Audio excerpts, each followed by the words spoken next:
Oh, yes, sir, and yes, ma'am. You had better. Well, heck, let's get them up, get them going. Tuesday on B&E, Show of the People. Off we go. 4 hours of stimulating and fun conversation, talking all things NBA playoffs. One half of the NBA Finals hour set. Our man Ty Henderson will gloat a little bit. The Lakers out, Nuggets move forward. Buck was right, Ty was right. LeBron James hinting at retirement after the game last night, but Nikola Jokic, way too much. The Denver Nuggets, the best team in the West all year, will play in their first ever NBA Finals. The Heat could close out the Celtics tonight. We'll preview that as well. Could have our NBA Finals pairing done by this evening on South Beach. So a lot to look at there in the NBA. Plenty of baseball as well. Longhorns vaulting up the national polls after their dominant performance this past weekend against West Virginia. They are back in what many believe into a driver's seat position to host a first-round regional here in Austin. If they could put some wins on the board up in Arlington starting tomorrow, we'll preview the Big 12 baseball tournament, Major League Baseball as well. Don't look now. Texas Rangers off to their best start in a decade, but the Houston Astros just a game back now in the standings in the American League West. Way too early to start looking at games back, but that's where the Astros are after another win last night. Also got some NFL news, ton of it coming out. The NFL owners meetings going on, the spring meetings in Minneapolis.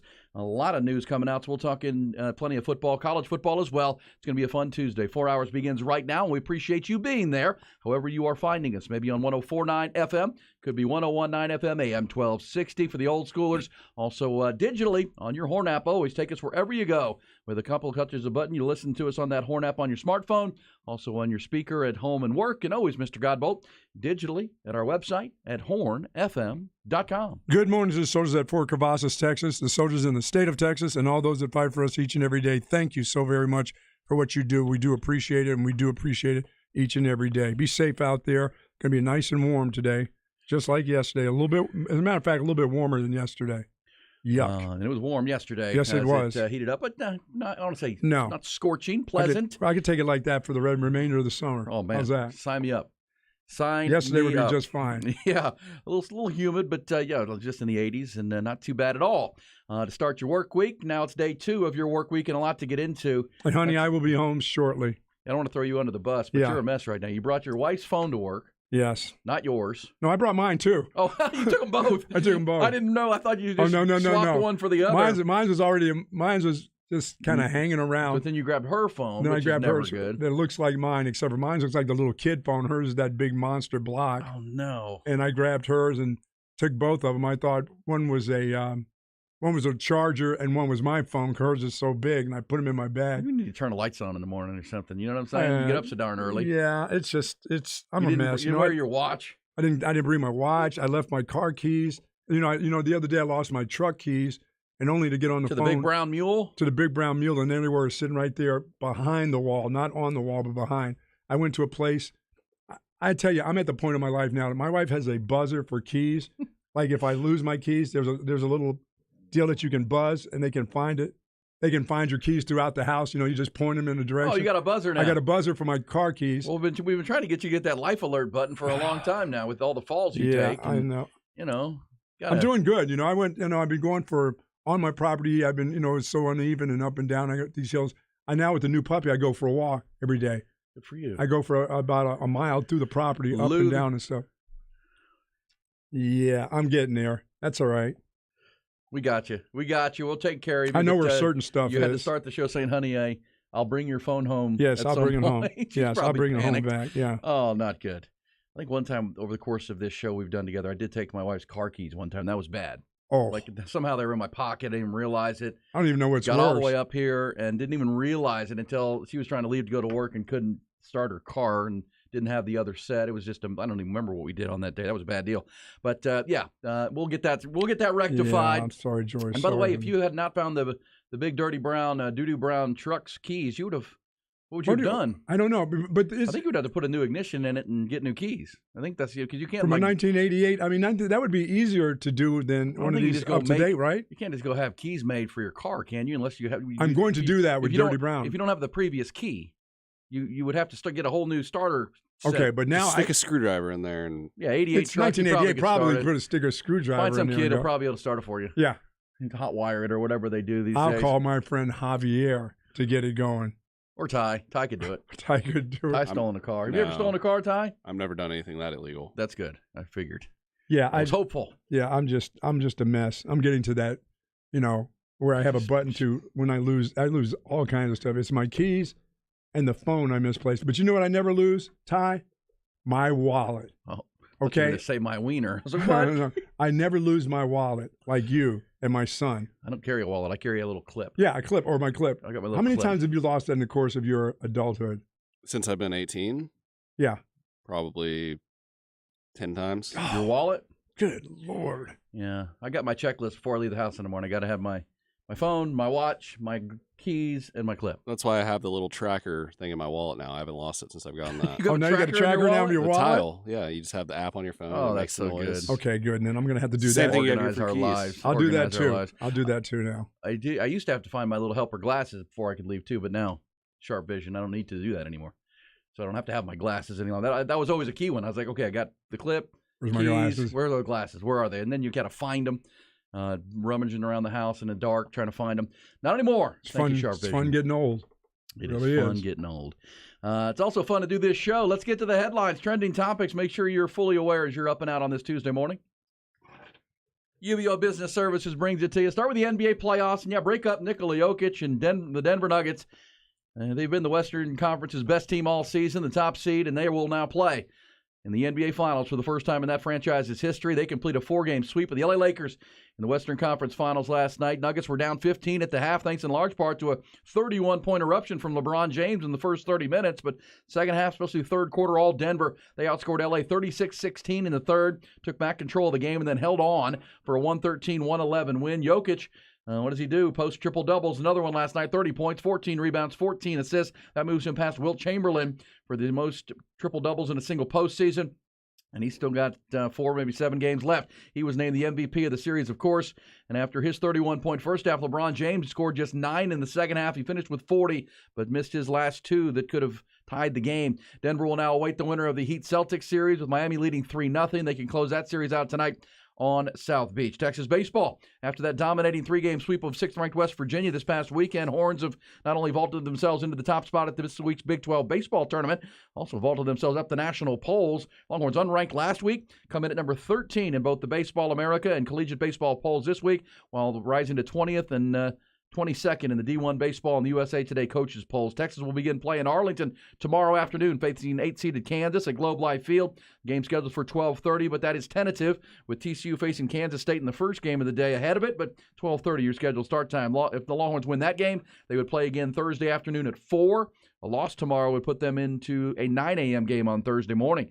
Major League Baseball, first-place Rangers received a rude welcome to Pittsburgh last night. Opening that series, Pirates took the first game 6-4. Astros opened their series in Milwaukee with a 12-2 win. Yordan Alvarez crushed a pair of home runs, including a grand slam. Houston's won 8 straight and 11 of their last 12. NFL owners.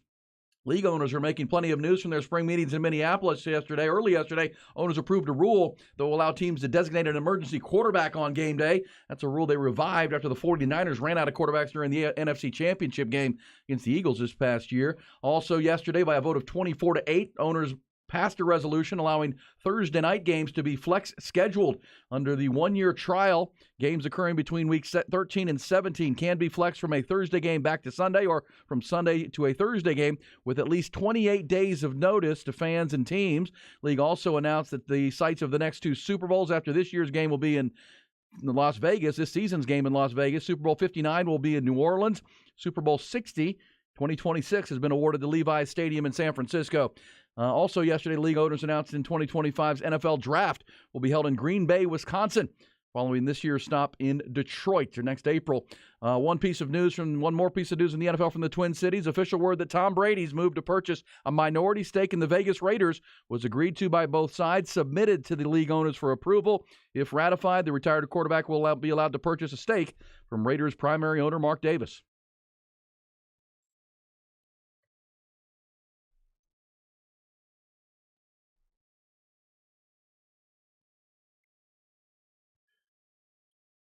All right, there you go. We'll get to that NFL news coming up, including owner, broadcaster, mogul Tom Brady making his way. And give this to the NFL, man. They, unlike college football, which has, and the NCAA, college athletics, they have no clue how to fix things and get things done when they're obviously a problem.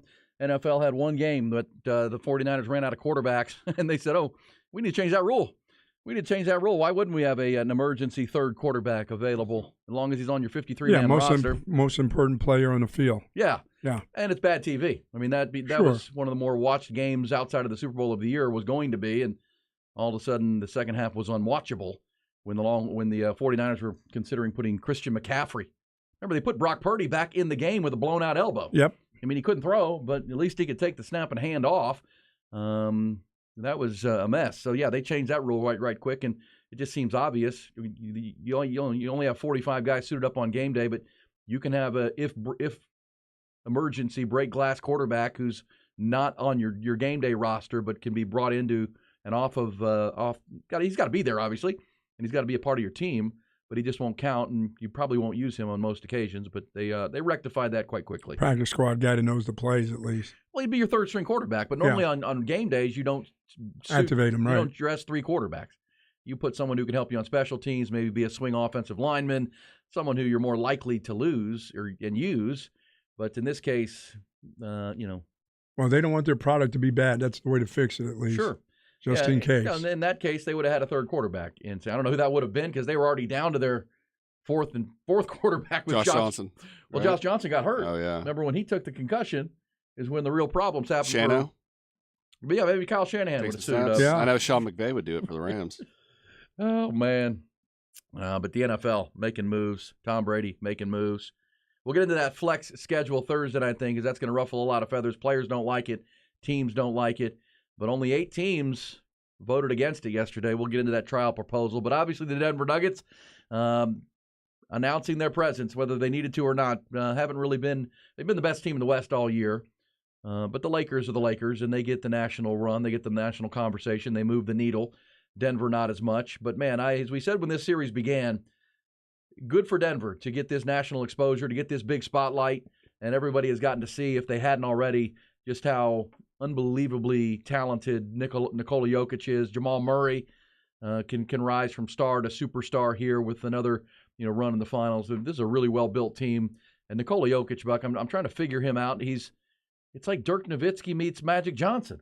It's like he's got the height and the ability to shoot the ball and have the touch like Dirk did for the Mavericks, but then he passes the ball like Magic Johnson did. I mean, it's unbelievable what this guy does. He's the best passer in the NBA right now. Yeah, best passer, regardless of position. Yeah, I mean, he makes bounce passes, which he's up so high. He makes such nice one-hoppers. Air traffic controller up there, for crying out loud, looking down on everything, and then this vision, and, I mean, just the total package. And obviously, and that's why he's won the league MVP twice. And they've got they've got some nice offensive sets. The Lakers' defense was just so bad. I don't care who you have; they just don't have enough guys. They've got role players that they had old Tristan Thompson in there last night. I know. Well, they don't have enough big bodies. They don't have enough bodies that can move. And they played a great first half. They were tremendous in the first half, and LeBron was great for 30 minutes with 31 points, and they were up 15 points. Well, if you don't win that game, when LeBron has one of those, because you only have one of those a series these days. So if you don't win, you're not going to win. And we've talked about Father Time catching up to LeBron. It catches up to everyone. He's 38 now, going on 39. And, he just couldn't do it for 48 minutes. I mean, if he could have sustained that and maintained what he was doing in the first half, maybe. And he could have done that 3-4 years ago, but he couldn't do it last night. Well, he could have done that earlier in the season where he took the one-on-ones, where he just took guys one-on-one. I mean, LeBron was went great to the free throw line. Yeah, you going to the free throw line. That wasn't what their offense was about. Their offense was going through Anthony Davis more so than LeBron. LeBron one-on-one was they couldn't stop him in the first half. He was just getting one-on-ones, and it didn't matter who was on him. He was taking them one-on-one. He was either going to go to the free throw line, but I mean, you can't do that. That dude can't do that for 4 quarters by himself. And then he started shooting threes. Then he started. That's when you start getting tired. You start settling for that stuff. Well, and he had that was a 2-point game at the end, and he missed a shot, floater, kind of fade away from the left corner, and then whether Aaron Gordon blocked his last attempt that could have tied the game and maybe sent it to overtime, or he just missed that shot. I think the official scorebook has it as a block shot for Aaron Gordon. Yeah, Aaron Gordon played big last night. Oh, he played great. He hit some threes finally. Yeah, hit some threes and played some good defense last night. No, it was like the Nuggets let them have some hope and then made their adjustment. I mean, the 20-point separation in the third quarter was Denver kind of flexing their muscles and playing some defense. And I do think LeBron ran out of gas. This says passes like magic. Calm downy. Well, look, I don't know why old timers get so offended when you say things. Have you watched Luka? He passes the ball like Magic Johnson did. Well, I mean, Magic Johnson was 6'9". It's not like you can't be a big man that can pass the ball. You just said it, Buck, and I agree with you 100%. Nikola Jokic is the best passer in this league. Yes. So, okay. I mean, it doesn't matter what position. Any position. I'm not looking for him. He's the best passer Just like in the league. Magic Johnson for a decade was the best and had the best court vision and passer. I don't know if he's a better passer than Luka. Oh, gosh. Are you kidding me? Who has more assists this year? Luka. Luka doesn't pass the ball more. Luka definitely averages more assists per game. Yes. Well, that's just we can look it up. I might be wrong, but yes, he's a top 5 passer in the league. And him doing it, I think the reason why people get so upset about it is because he's 285 pounds and he looks kind of sloppy when he doesn't have the ball in his hands. Like, my favorite part about him is when he hits a 3 and then he stumbles back, kind of like Dirk, it's just like it looks awkward, and it's like how in the world? My girlfriend was watching last night and she was like, "Who is this guy? Like, how is he doing this?" And I was like, "Yeah, it's weird. He's 7'2" and he's 285 pounds and plays like a 5'10" guy." This is Magic best passer ever. Well, that's true, but yes, Nikola no Jokic doubt. is the best big passer ever. And I mean, if you remember Magic redefining the game when point guards were smallish guys who handled the rock, and he came in at 6'8" and changed the game. Yeah, I mean, saying that Magic Johnson was the best passer ever, that's fine. But I'm saying right now, I didn't say he was the best passer ever. I said he's the best passer in the NBA right now. And I think he's a combination out of all of them, out of all of the players. When you watch him play, he can lead the break as a 7'2" center like Magic could. That's the one I still don't believe. When he's pushing the ball up the floor and kicking it, as you say, these little bounce passes with the court vision. But then in a half-court set, his passing ability out of double teams and into the post, even from the high post, is tremendous. I mean, his vision is okay. Is it as good as Magic's? I mean, that's a silly debate. It's elite. It is elite, and for a big man who also has that type of offensive Magic skill, isn't playing in the NBA right now. Well, this says not Jordan. End of debate. What does it have to be, Michael Jordan? Yeah, nobody Who said that. Michael Jordan. Nobody said that. I mean, we're talking about the greatness of a player who is gaining national notoriety more than Michael Jordan's not in the before. NBA right now. Once again, we're talking about the players that are in the NBA playing right now. Silly. He's the best player in the NBA for sure. He should have won the MVP. And we're discussing the reasons why he's the best player. And if you're not watching the guy, it's unreal what he does. Can you remember seeing a player do what he does? It's like when Steph Curry changed his game with his ability to shoot the ball, in a just a split second from 40 feet. I mean, that changed the game. I mean, it changed how the game was played. And Steph will forever be credited with that. But we talk about a skilled big, which Dirk Nowitzki was. Hakeem Olajuwon was a skilled big. But gosh, this guy takes it to me to a different level. I mean, it's something. Those guys couldn't dribble like that. Right. Though. That's the ball handling. Playmaking ability, the ability to run the offense from rebound to bringing it up from the court. sideline to sideline. Yeah, that's exactly right. I mean, and Luka does it, but he's more of a perimeter built player who can go down low. And Luka's, he's certainly in the conversation of the best 5 players in the world. Big picture, certainly the best young player in basketball. I would love to see those two guys play together at some point in their career. Geez Louise. I mean, That'd the skill level would be through the roof. They have very similar games. Just Luka's is smaller, obviously. Well, it's all-time stuff. I mean, I think with 2 MVPs and now an MVP of the Western Finals. What is that? The Magic Johnson Award, by the way. I saw him get that trophy last night. It's named after Magic, coincidentally. And then, in the NBA Finals, they'll be a favorite over Miami when they get there. Miami doesn't mean Miami can't beat them. Bam Adebayo will give him a lot of trouble down low. They're similar types of players on the interior. With then they have a great wing in Jimmy Butler and Jamal Murray when we get to that series. But very likely Nikola Jokic could win the championship this year and might be the first of a couple with this team and how they're built with Michael Malone. Well, now you're talking about building a legacy, and Nikola Jokic will go down as one of the best 10, 12 players in this league all time, I think, when it's all said and done. And he's already built the resume. Now he gets to solidify it potentially with a championship over the next couple of weeks. He is a they've singular not been talent. to the playoffs this far. I'm excited about seeing this group, a new group in here. Well, and remember they were in the Final Four in the bubble. Then Jamal Murray blew out his knee. Yep. And here they are 2 years later and he's fully healthy, and you're seeing, what makes them so difficult. They've got great role guys. They can shoot the basketball. Jokic will find them, and then Jamal Murray is the perfect complement. He was defending last night too. Sometimes he takes off because of his offense on the defensive end, but he was rebounding, defending guys last night.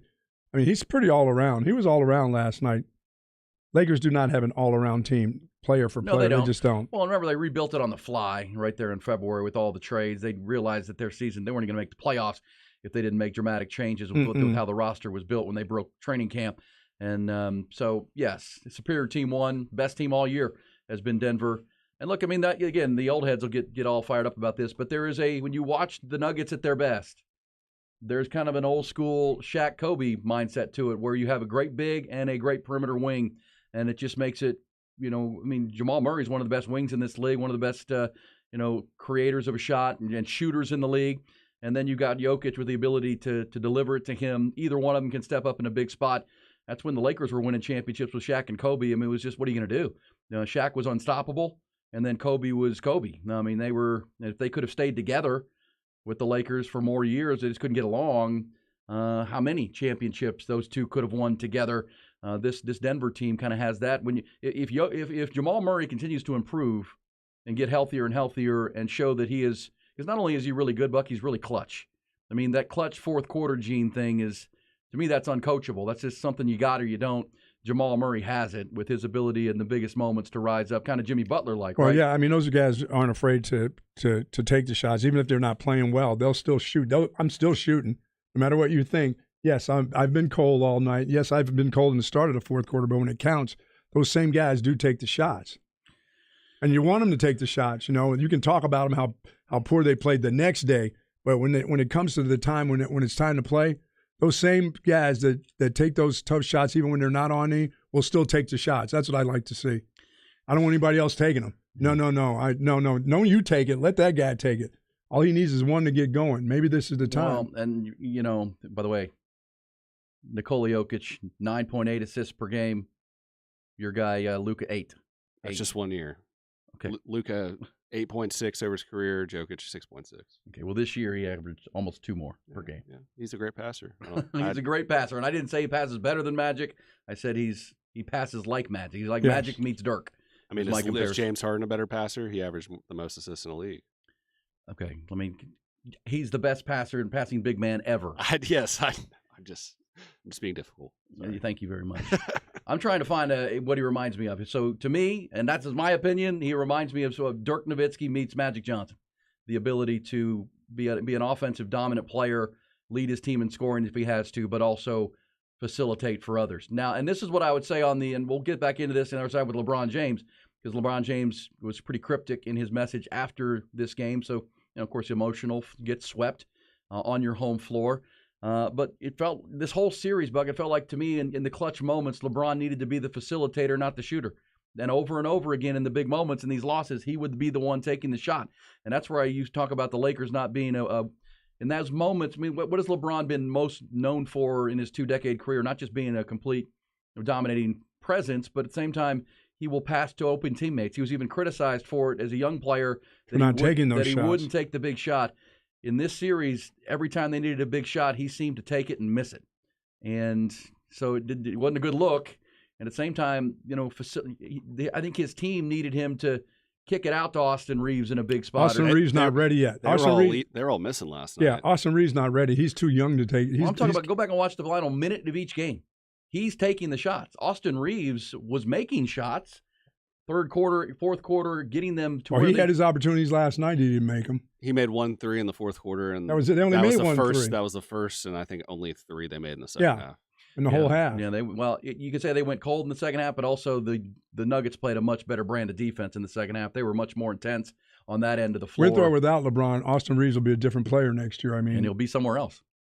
Probably restricted free agent, and he's likely to make a bucket full of money from somebody. He's going to go do the see what I did thing, and we all would have thought that when he was coming out of Oklahoma that Austin Reeves was going to be a 100 $100 million plus kind of guy, but he's Or going to Alex be Caruso. or Alex Caruso Yep. out of Texas A&M, correct? Yeah, and Unbelievable. He's been great on the Bulls. All right, well, and again, in the final minute, LeBron took both shots when they had a chance, and he missed both. Those were their opportunities. And Jokic made what turned out to be the game winner, little floater in the lane to give him to 113, and LeBron missed the last two. Yeah, Bill inside the Walton last was a minute. great passer, but he was a great passer from the pivot, Yeah. from inside. He wasn't a great passer because he never brought the ball up the court. He was never on the fast break. Well, that was a different kind of game, right? Yeah. It was always throw it down into the pivot and kick it back out. But he had great hands and he had great ability to pass the ball with touch. Sure. But he's not like this. This Well, is a different character now. As a Houston Rockets fan, later in Akeem Olajuwon's career, he became like a point center. Mm-hmm. And they'd kick it to him, and he'd kick it out to three-pointers. That's what made them so unstoppable because you had to double-team Akeem, and then he'd kick it back out to Kenny Smith or Vernon Maxwell or Mario Elie, and they'd knock down threes. But, again, this is a guy running and pulling down the rebound and running the break. Like not only does he run the do. break, but once they get to half court, he comes up at half court and takes the ball and runs the guard play from there, too, which is really strange to see. Yeah. The way he handles the ball. Well, it's hard to defend off a pick and roll with Murray because you have to play both of them. You have to play Jokic like he's a guard and a big. Absolutely. Yeah, that's right. It confuses defenses. All right, we will come back, take your thoughts. Nuggets getting their just desserts and 4 straight wins. Close wins all, but 4 straight wins over the L.A. Lakers. And it doesn't matter who plays them. They're going to have a hard time. That's just a hard match. That's a hard matchup for Bam. Hard matchup for all of the Heat. Well, that's why they were the most efficient offense in the league this year. They have the answer, and it's really hard to defend. With 2 great players and great scorers like that, and then other guys around that can knock down shots. We'll pick it up on the other side. Craig Way has a report coming. We'll talk some Longhorn baseball, shooting up those poles across the country, playing their best baseball at the right time. It's B&E on the Horn.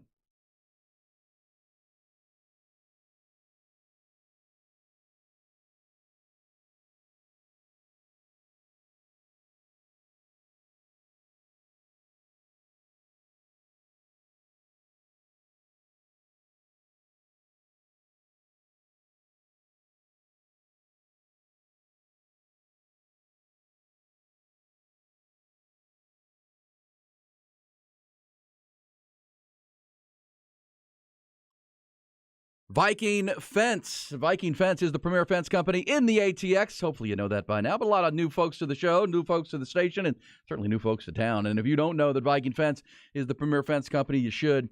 Any fence project you have is they're going to be your call each time. Whether it's you bought a house or some property and you need that residential wood privacy fence. Maybe you've started a business and you need a commercial fence of any kind, whether it's wood privacy or chain link, iron gates, got automatic gates and that type. They've got those divisions as well, and they're covered front to back. It is absolutely the best in every division. And the building materials part of it, right? If you want to just do your own project, whatever it is, and you need the right materials for it, always recommend Viking Fence with their 2 great locations. They have their own on-site lumber mill where they produce the 3 different grades of the Western Red Cedar. It's the best and highest quality of product that you can use for your project. They also will pre-stain that wood with their pre-staining equipment, Ready Seal Stain. Take away that hassle when the project is done. It's Viking Fence, and just get your materials there, or just let them get your project done. It'll be insured and bonded, longest warranties in the industry every single time since 1972, and still locally owned and operated by the great people at Viking Fence. 837-6411, the phone number. It's 837-6411. Find them online at vikingfence.com. And when you think fence in Austin, Texas, think Viking Fence.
Yeah, be happy on a Tuesday, B&E with you. Not these guys. They can't be happy because they just need an argument this morning. Why don't you shake your kids and wake them up and just start arguing with them? Incredible. I never said anything about Austin Reeves except for last night. He was not clutch last night. He didn't make the shots he needed to make. When LeBron has a game like that, those guys have to make it because LeBron ain't having 4 games like that in a series. It's not going to happen. Yes, I've watched Austin Reeves. We just talked about him making a bunch of money not just last night. I'm talking about the game last night. So if you want to argue about what he did last night, he didn't do crap when they needed him to make the shots. Yes, I've watched him make 3-point shots. I just said he'll be a better player, I believe, next year. Is there something wrong with saying he'll be a better player next year? He's not been in the league very long. I just think he'll be even better player than just shooting 3-point shots. I think, but he didn't get it done last night. They had 1 3-pointer, I believe, in the second half for the whole entire game. My argument is this, and it has nothing to do with Austin Reeves. Maybe it did, but we didn't get him. He didn't take a shot inside the final minute of any of these games. And all 4 of these games with the Nuggets and Lakers were decided in the last minute of the game, meaning the last 2 or 3 possessions for each team. My only argument about LeBron is he came up small in the final minute. Sure, there's a whole 48-minute game, but all 4 of them came down to those possessions inside the last 60 seconds of the game. Again, last night, LeBron took 2 shots that both missed that could have either tied the game or given them the lead. Jokic hit the biggest shot of the game because he hit the only bucket that was made when it was 111 all. Yeah, but these dudes want to go back to arguing about Magic Johnson and how, his entire career. We're talking about who's there right now playing the games. Right. Magic doesn't play right now. Oscar doesn't play right now. We're not talking about guys from the past. Well, look, we're talking about what we see right now. And it's fine. It's a sports talk radio show. People are going to be argumentative. I get it. And that's fine. That's what it's about. That's what we do it for. But when you point out that Nikola Jokic is emerging as one of the greats all time, it's backed up by fact. So people want to argue in their subjective opinions. With his 4th rebound last night, Jokic became the second player ever. That's in the numbers. Of all time in 60 years to have a 2,000 point, 1,000 rebound, 800 assist single season.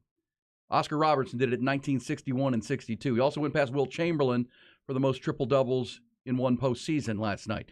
Those are big names, right? Those are all-time names. So Jokic is putting himself into those conversations. He's the best skilled big there's ever been. And, we were talking, all I said to start this conversation was he reminds me of combining Dirk Nowitzki with Magic Johnson. And somebody got offended about me saying Magic Johnson. Well, and then what about Steve Nash? What about James Harden? What about these are great passers? Well, Nikola Jokic is equal as a passer of any of those guys you name. He's leading the league in this. He's got 10 assists a game. So he's 7'3", Buck. People forget this guy is 7'3". There's never been a player like him in this league. So the only point, all I started the conversation with saying is I'm glad he's getting his national shine. He's getting his spotlight, which, because they haven't played in the finals before, he hasn't really gotten that. We don't get to see him that often. You get the highest acclaim. He plays in a smaller market in Denver. He's not a glamour team, but he's making it a glamour team. It's like when Tim Duncan and the Spurs finally started to get recognized for how great Tim Duncan was. They went on to win 5 championships with TD, and it was pretty early on for Duncan because he joined David Robinson and the Spurs were already good. People still disrespect that group, though. I know. And forget about it all the time. So this guy's doing things no one's ever done before. But anybody that's ever done what Jokic is doing was a guard in Oscar Robertson, and Oscar Robertson redefined the game. Magic Johnson redefined the game, and I think we're watching Nikola Jokic stretch the boundaries even further with his ability to be a 7'3" player leading a fast break. And don't think that height, Buck, looking down on things doesn't give him his vision to see the court the way a Magic Johnson could see it. 5 extra inches over Magic makes it even tougher to defend.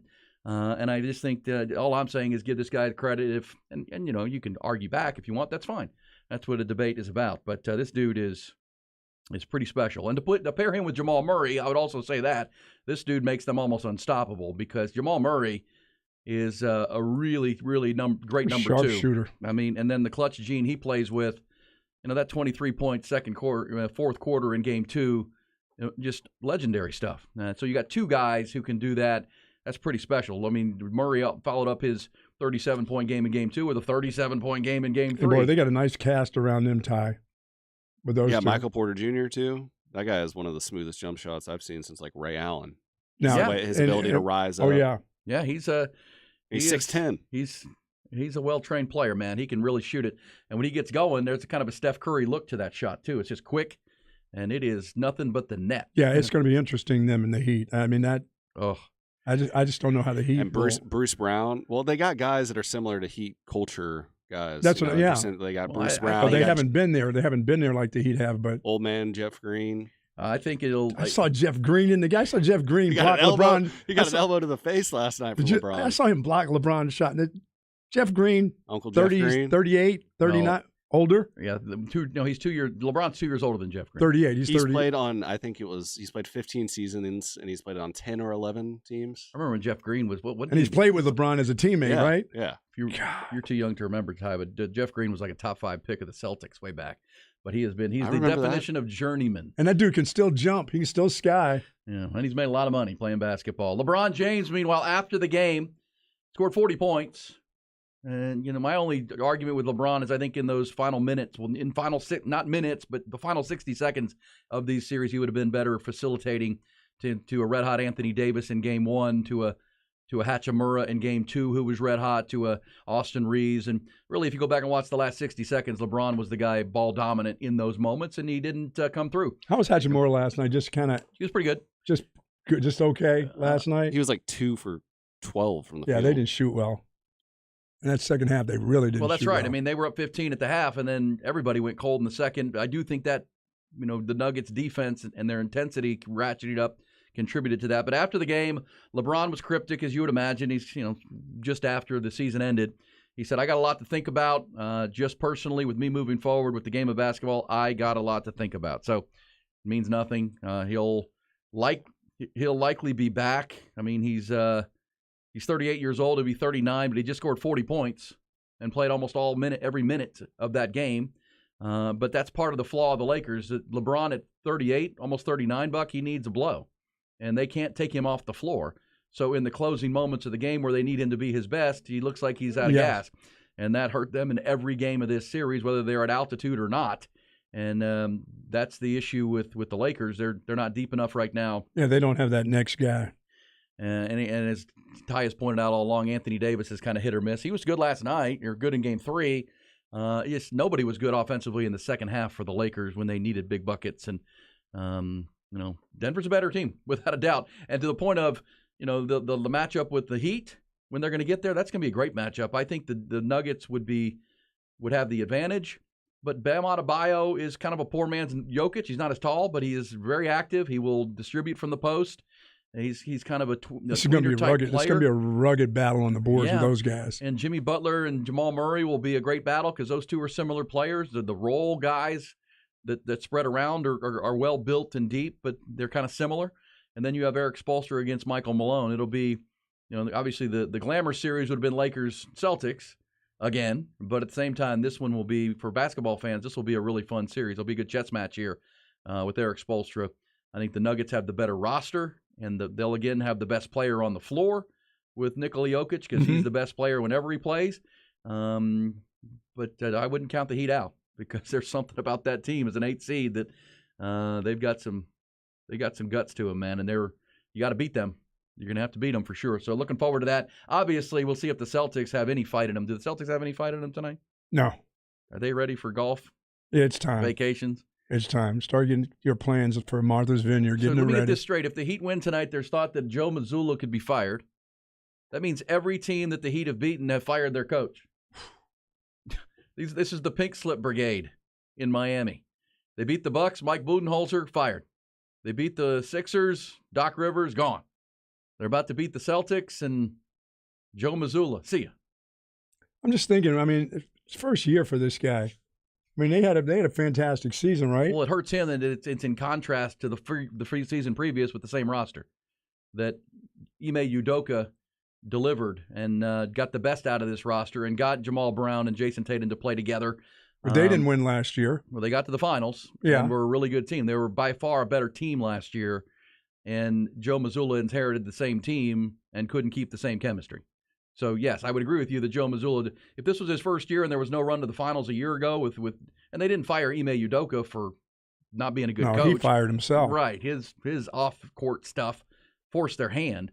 But the comparison between the way he ran the team and the culture he built versus Joe Mazzulla, very noticeable. And that's going to be Do you move forward with that, knowing it's not good enough, or is it a young coach who can learn? That's going to be the decision. I got to believe it's a young coach who can learn. If you're going to have the same players, if those players aren't going anywhere. Well, but he was on the staff with Ime Udoka. Yeah, but he wasn't the head coach. He wasn't the guy. Well, but he's the one that let it slide, right? I mean, he's. I got to give him more than 1 year. No, we'll see. We'll see. Or if you think you can do better. But it is Boston, and they aren't out for all that stuff. Right. Well, you got to see it up close. And Brad Stevens more than anyone else, because that's all that really matters in the ownership group. They got to see it. And they didn't really do like a coaching search to replace Ime Udoka. They just promoted the next guy that was there. And then you find out he's not the guy after 1 year. Well, and he's not Udoka, who the Rockets are happy to have. And there's coaches like Mike Budenholzer and Monty Williams that have been there, that are on the market right now because of, mainly because of the Miami Heat running through people and getting coaches fired. We'll come back. When we do, we're going to hit some B&E facts of the day. Quick programming note. Normally, we talk to head coach David Pierce, Longhorn baseball coach, on Thursdays, but because of the Big 12 tournament, we're going to talk with him this morning. We'll be with us at 8:30 as they head up to Arlington, so be with us at 8:30 for sure. We'll talk to David Pierce about the plan moving forward. That great weekend against West Virginia that's coming up in our 8 o'clock hour here on B&E. First, it's Craig Way.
B&E Facts of the Daytime. You know, Vanilla Ice got sued quite heavily for this song.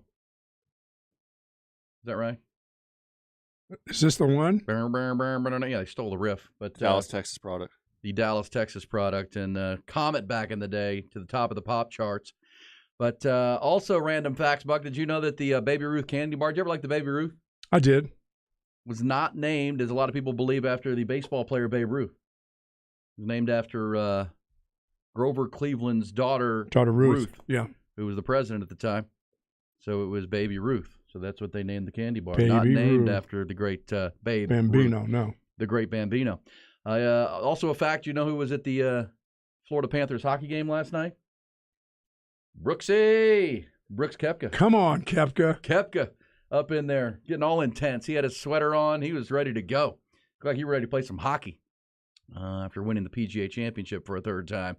It is also a fact that the Block Party will continue. Michael Block will be playing at the Colonial this week. Buck teeing off on Thursday, part of that sponsor's exemption. And they'll be following him. Oh, man. He'll Golfing have huge world galleries. will be following that dude. Oh, man, this guy's what a life-changing weekend he just went through. From anonymous Still not believing that ball went straight dead in that hole. Hole in one from anonymous club. I mean, that's a true hole in one. There's no one bounce in. It's just right in the hole. Swish almost.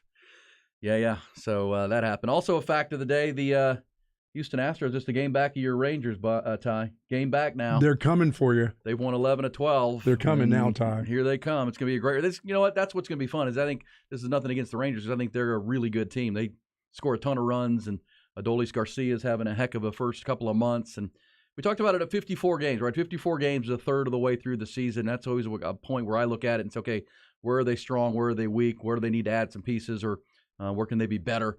And I think we'll get there here shortly, just after Memorial Day with both of those teams. But I think they're both, they're two of the 5 or 6 best teams in the American League for sure. Maybe 2 of the top 3 or 4 best teams in the American League. And looking forward to this race. I mean, the Astros are right there on their heels now after last night's win. And, we talk about race for MVP. Adolis Garcia and Yordan Alvarez early on are making a claim because both of those dudes are off to unbelievable starts. Yordan hit 2 home runs last night and hit a grand slam. Adolis Garcia leads the major leagues in RBIs on that high-scoring Ranger team. So a lot of fun subplots in Major Memorial League Baseball. Day, 4th of July, All-Star break. Is that when your pitcher comes back, Ty, after the All-Star break? Your money man? He needs to just get healthy, take his time. We're doing he right. will. Well, but the start the Rangers are off to allows them to be patient, which is probably the right thing to do. Astros are still waiting on Lance McCullers and hopefully at some point Jose Urquidy, because they're not getting Luis Garcia back. He's Tommy John surgery time. And the outfielder for the Astros who Brantley, I mean, good. Last report on Brantley was good. Is he playing this year? Last report on Brantley was good. Remember, it looked like he was about to come back. Then he had some inflammation in that surgically repaired shoulder. They sent him back home, and last report that the inflammation was gone, so they're about to pick back up his rehab. If you're a Laker fan picking up the pieces this morning after the sweep, these are the players they have under contract for next year. LA does. LeBron James, Anthony Davis has 2 years left. LeBron has a year plus an option. Mo Bamba, Jared Vanderbilt, Shaquille Harrison, and Max Christie. Who? That's not good. The free agents are D'Angelo Russell, Lonnie Walker, Dennis Schroeder, Tristan Thompson, and Troy Brown. They have restricted free agents in Rui Hachimura and Austin Reeves that they got to deal with. What about Scottie Pippen Jr.? What about Scottie Pippen? He's on that team. I don't see him on this list here. I'm pretty sure he's on the roster. No. I've got the list of their contracts for next year. Don't see Scottie Pippen Jr. Is he dating Michael Jordan's daughter or ex-wife or something? What's going on with those two right now? Because Michael's son's dating Scottie's ex-wife. Is that right? Something like that. The drama will start. Is it a fact? That is all levels of wrong for the Jordan family. Just saying. Can't do that. He's on a 2-way contract with the Lakers. He's not on this list of contracts for the Lakers. I'm just saying. We will be back and pick up these conversations into your Coach's Corner. As we said, speaking of coaches, David Pierce will join the show at 8:30 and preview the Longhorns' run into the Big 12 tournament. Hey, honey, I got your keys. I got your phone. Don't tell her keys, too. No. You got your keys. I got your phone. It's B&E on the Horn.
Start it up. That is your Tuesday on B&E.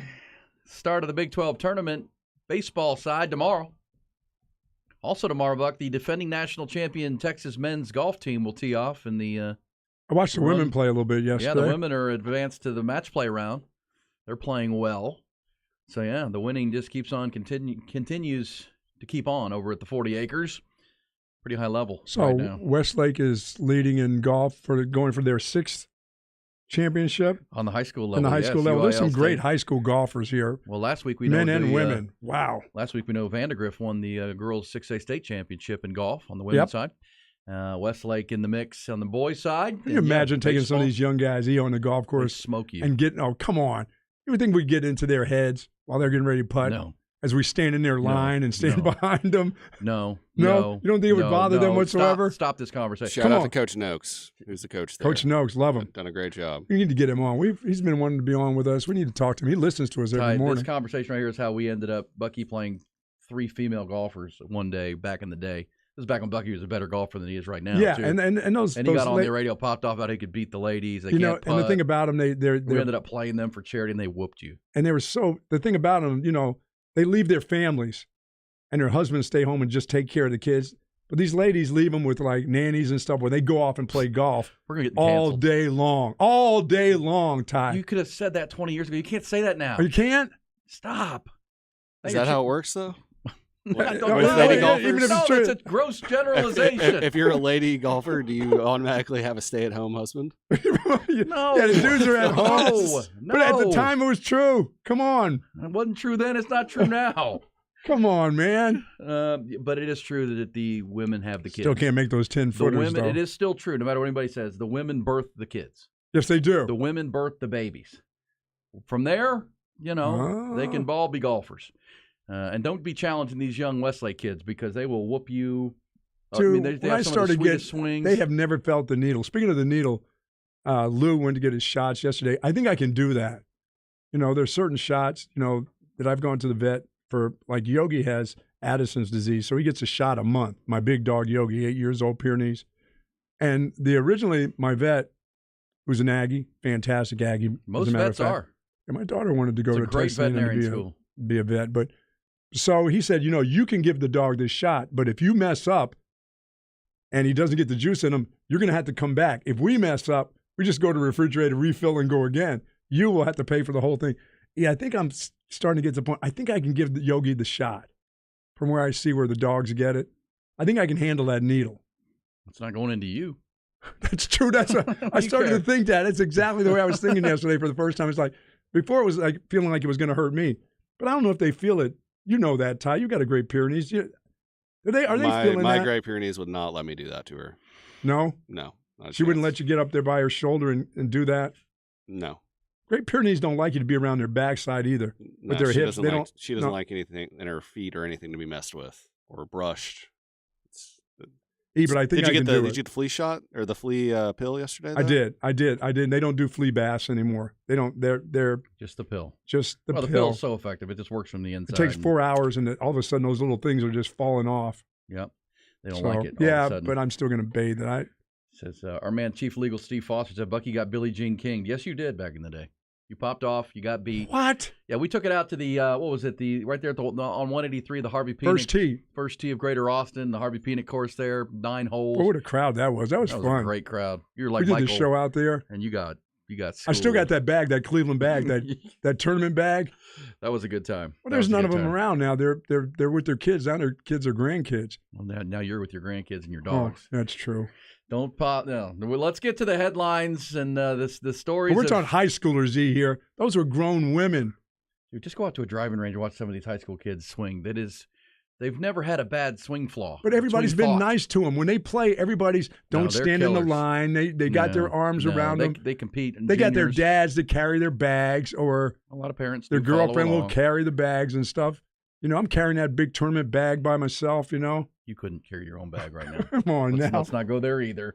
Let's be honest. They want a piece of this? Do they want a piece of this? Come on now. I'm taking care of you. All right. All right, let's get to the headlines, trending topics. We'll tell some other old show stories as well, but first the news. UBO Business Services brings it to you. Yeah, how about the Denver Nuggets? Break them up. Nikola Jokic and the Nuggets have done something that franchise has never done. They're going to the NBA Finals. The Western Conference top seed and best team all season finished off a 4-game sweep of the LA Lakers last night.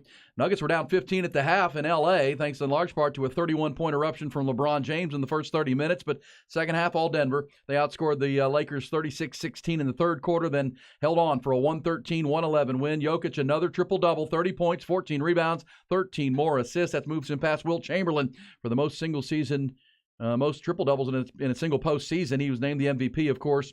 After that 31-point first half, LeBron scored just 9 in the second, missed 2 shots in the final minute, finished with 40 points. Denver will now await the winner of the Heat-Celtics series with Miami up 3-0. They can close that out tonight on South Beach. Texas baseball, after their dominating 3-game sweep of 6th-ranked West Virginia this past weekend, Longhorns not only have vaulted themselves to the top of the Big 12 tournament as the number 1 seed this week, they've also vaulted back into the national polls.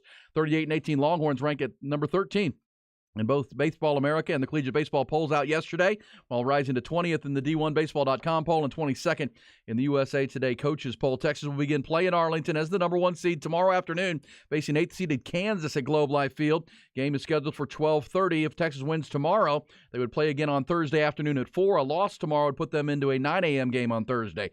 Major League Baseball last night, first race Rangers received a rude welcome to Pittsburgh. Pirates taking game 1 of that 3-game set 6-4. Astros, meanwhile, opened their series in Milwaukee rudely for the home team. They beat them 12-2. Yordan Alvarez crushed a pair of home runs, including a grand slam.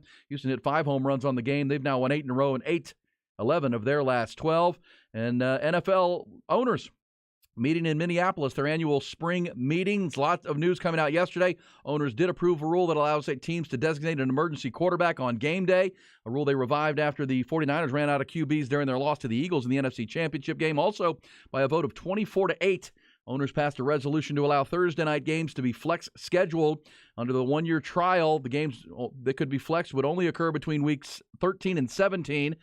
And the team and the fans would need 28 days' notice that their game was being flexed.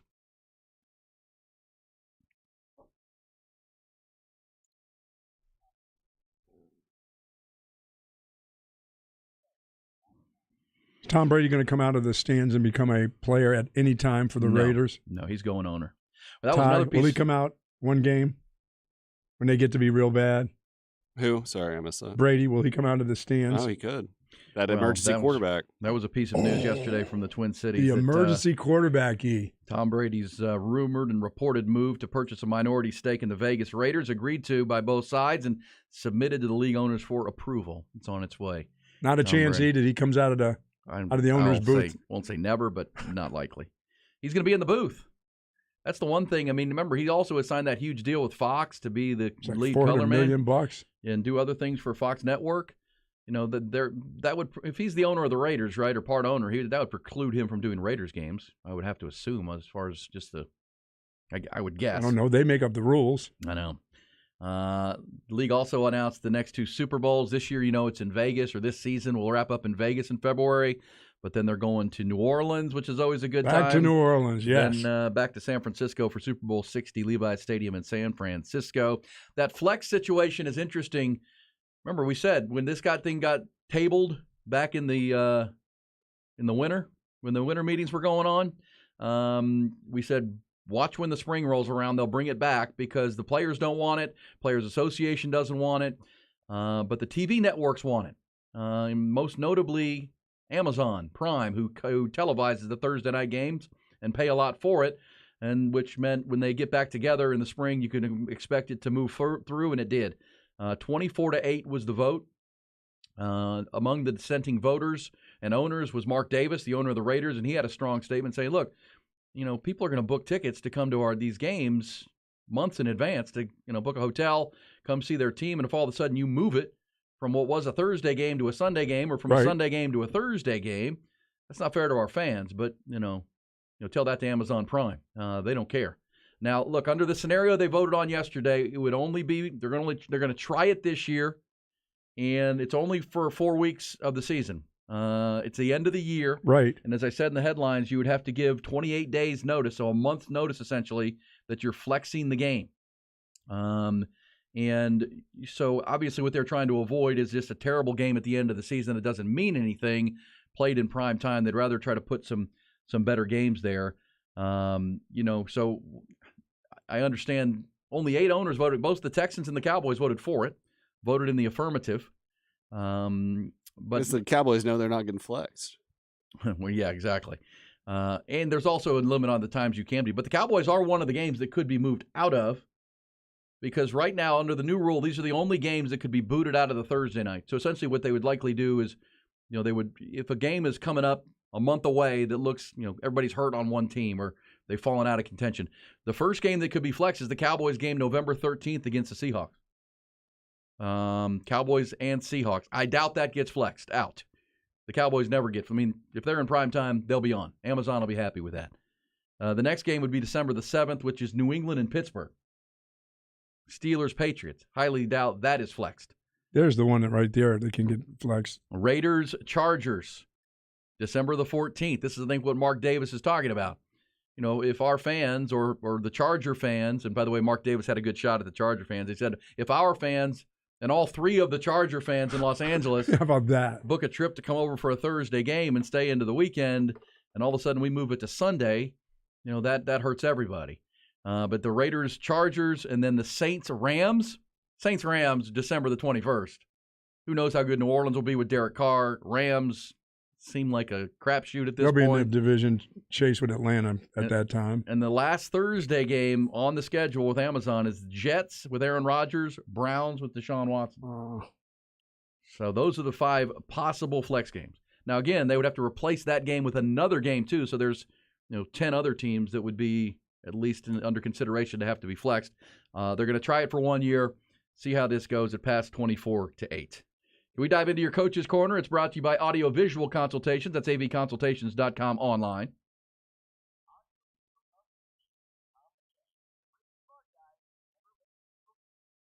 Somebody said, when is Dallas going to host another Super Bowl? WTF. That's true. Gosh, it's been since, 2013 that they did the Super Bowl up in North Texas? Isn't it freezing up there for that? Oh, it's the ice storm. Ice storm.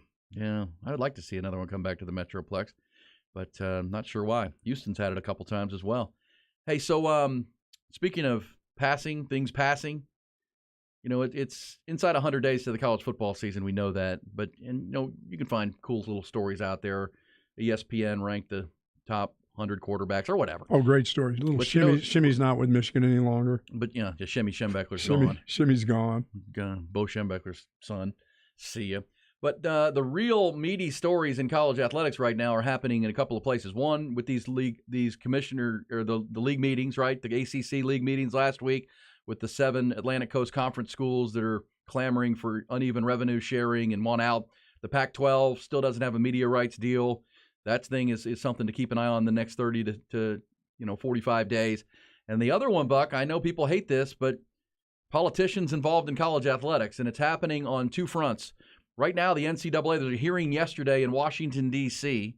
Like we don't have other issues to deal with. I know that will always be said. Isn't there a debt ceiling crisis going on right now? And yes, there other is. Things. Well, yesterday in Washington, D.C., the NCAA was there pleading for federal legislation to help them oversee NIL deals and the NIL world. Because the NCAA is completely impotent in any of this at this point. And they're wanting, instead of them within the realm of college athletics and the NCAA organizing a body that can oversee NIL and its future, they want Washington to do it. Yeah, they don't want to make up another committee and deal with their pocketbook, their purses right now. That they get enough Washington money from to do it. Yep, that's exactly right. And so that's happening right now this week. And there was testimony yesterday, and in a letter sent to the Congress outlining what the NCAA would like from a federal college sports bill. They would want the bill if it's done by the feds. And look, their argument is if you let every state make up their own rules, within each conference, teams are playing under different rules. Just because they play in different states, just by natural, we need a national rule, a national oversight. Commissioner. Well, no. Commissionee. No. We're not going to start our own organization and organize that ourselves. We're going to ask the brilliant Wow. bureaucrats in Washington to do it because they get everything solved, don't they? That's so silly. But a letter outlining a draft to what a bill would look like and what the NCAA wants. They want NIL deals to be allowed because they can't now disallow them. Right. But this is a key one. Give NCAA legal protection. They would like the U.S. government to give them legal protection if they go in and try to enforce rules. This is the problem, right? The NCAA, this is why they're impotent. No, don't sue me. And one of the reasons we are where we are with NIL is all the lawsuits, right? The NCAA was going bankrupt, defending itself and losing lawsuits, and one of them eventually landed at the Supreme Court and got voted 9-0, and here we are. So in this request, I mean, they want the feds to push through a rule, our Congress to push through a law that would help them govern NIL, and it would give them NCAA legal protection. So they would be immune to lawsuits. What they want is the credit, but they don't want the work either. They also say athletes can't be employees in this bill, and that they would. How about this? This will make your head just blow up. They would like Congress, the U.S. Congress, to create a regulatory body to enforce rules about collectives, boosters, and athletic endorsements. Not them. Now, if you do that, the government will say, yeah, hell yeah, we like this. We need more power. Give us an opportunity to do it. We'll show you how to do it. Don't ask for that. The U.S. Congress to create across the board, they would like them to create the regulatory body that would make and oversee this. Not the NCAA, not the powers that be in college athletics. Yeah, but they still want to get paid, the NCAA. This is insane, but that's not surprising because here's the other part of it. If you go right down the street, we can see the state capital of Texas right down the road here from our beautiful view on the 4th floor of our Horn headquarters here. While that's going on, House Bill 2804 has passed the Texas Senate. After previously flying through the Texas House in late April, bill was sent back to the House for a few minor changes, but expected to quickly land on the desk of Governor Greg Abbott. The bill, largely created by the schools in Texas and Texas A&M and others, would be a bill that would pretty much give Texas and the schools the ability to kind of run the NIL deals, essentially. Is what they're doing now. So the sweeping reforms on the local level, so statewide level, aimed directly at bypassing NIL oversight.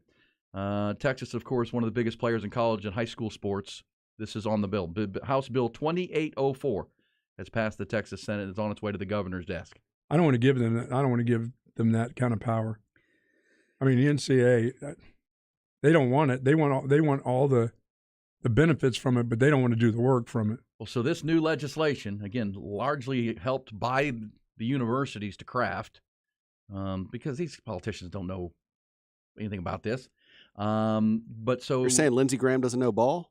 I'll give you a quote coming up on that here in a second at the federal level. But the most notable change in this bill in the state of Texas would provide cover for state schools from being punished by the NCAA. So if we screw up for any NIL-related violation, including any committed by collectives that have been set up to support student athletes. In other words, we can continue to try to do things. We can continue to make mistakes, but we're not going to get – nothing's going to happen to us if we do make a mistake.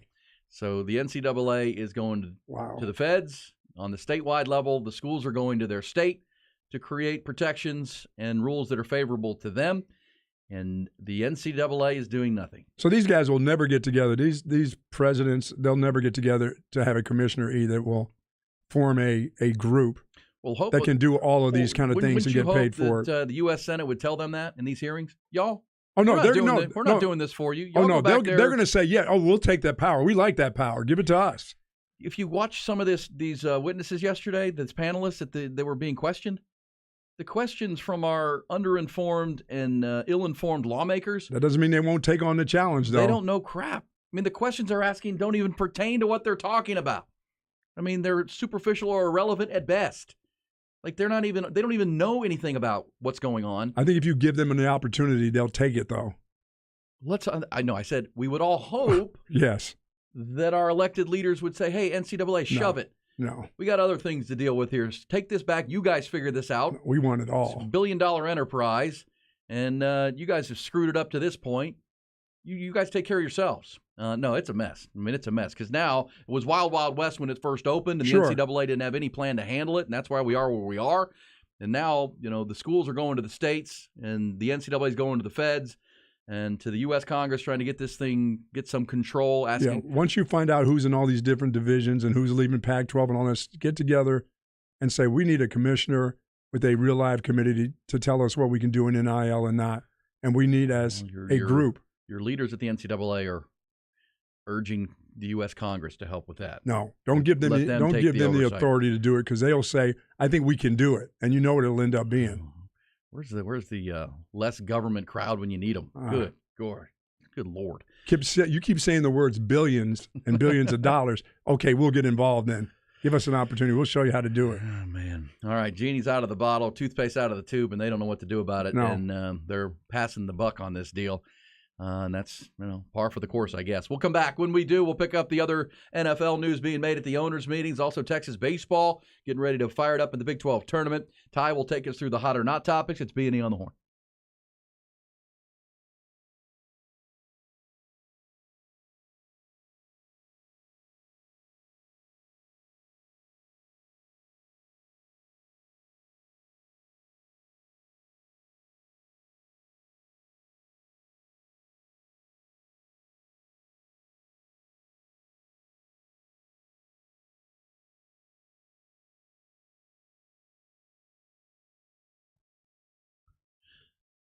Callahan's General Store, folks. Hopefully you've been riding with us on our Callahan's General Store tour of Central Texas golf courses. We'll have another one coming here shortly. But also with Callahan's, we've helped you get your yard in shape. And you've been getting over there. And my man Charlie over there has seen a lot of you come in and get your fertilizers and your weed and feeds and everything to get that lawn nice and lush. Well, now here we are, pushing up on Memorial Day and the official start of summer. Hopefully your yard is in great shape and ready for the barbecue season, the grilling season, picnics and fun. And that's the other thing you get over at Callahan's. You've got the yard already in shape and you're going to keep it going through the summer. Get over there, check out their houseware section. They've got a huge selection of all the outdoor patio equipment and umbrellas and things that you need for your yard that are going to look great. The ornamental stuff and the decorative stuff for your backyard and front yard. They've got that whole section there when you walk into the front, everything you need for outdoor patios and everything. It's really a great spot. They've also got great stuff in the hardware section to get it all put together and ready to go. Everything you need. It's the General Store. It's Callahan's General Store. They've been here since 1978, 45 years, and still locally owned and family operated every day. The people are tremendous. Go in and meet them if you haven't already. They're 501 Bastrop Highway. They're 183 for you and me between downtown and the airport. Jump on in there and see them. It's always a good day to make it a Callahan's Day. You know that. Start at the website, callahansgeneralstore.com, then get on in there. Always a good day to make it a Callahan's Day.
Coming up, we'll pick up that NIL conversation, state versus federal, NCAA versus universities. And the Texas legislature is about to send a transformative NIL bill to Governor Greg Abbott's desk. We'll get you some more details on that, the key points, and how it will change things moving forward in the great state. But, Buck, do you have a tip for the kids? Yeah, finish strong, E. This is it. You know, I love going down the stretch. This is the time. They're done. Are they? Hayes in the barn. You know, the Don't last say week that. of, Come you know, on. the last week of school. You know there's a teacher out there still giving out better not be. assignments. They're watching movies, going to the park. When my kids were doing their last couple of weeks of school or whatever, they had teachers that were giving them things like assignments to do. I'm like, really?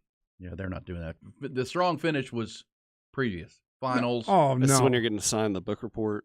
Yeah. You gotta pick that book that you're thinking about all summer. So it's like the last 3 days of school.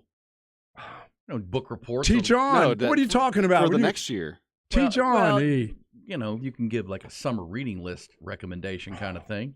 Did you do that? Did you have summer reading lists? Oh, yeah. I did But that was my parents. Yeah. The parents did it? No, Yeah. I had from teachers. Same here. My Catholic schools was like, here's a list of books we want you to read. That's the only the Bataan time. Death March or something like that. I mean, really? That's the only time I ever got questioned on my work not being mine, because I pretty much copied an entire summary from Google on one summer. And You would have been I didn't hell have with the this Googles. Chat GPT thing. I I had no Googles at that time. I didn't have the Googles.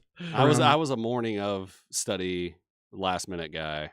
Procrastinator. I But can I relate. did. But my family did have the As I would tell Encyclopedia my- Britannica, the whole. We had that. Some salesman sold my mom the whole thing. That thing lasted Yeah, they for used to like come door to 100 door years. and sell you the whole. How many books is that? Oh, it's Sure. volume after Oh volume. my It's- God! it's A Did to you have the Z. whole thing that took up It's the A to whole Z. bookcase? Yeah, it's A to Z.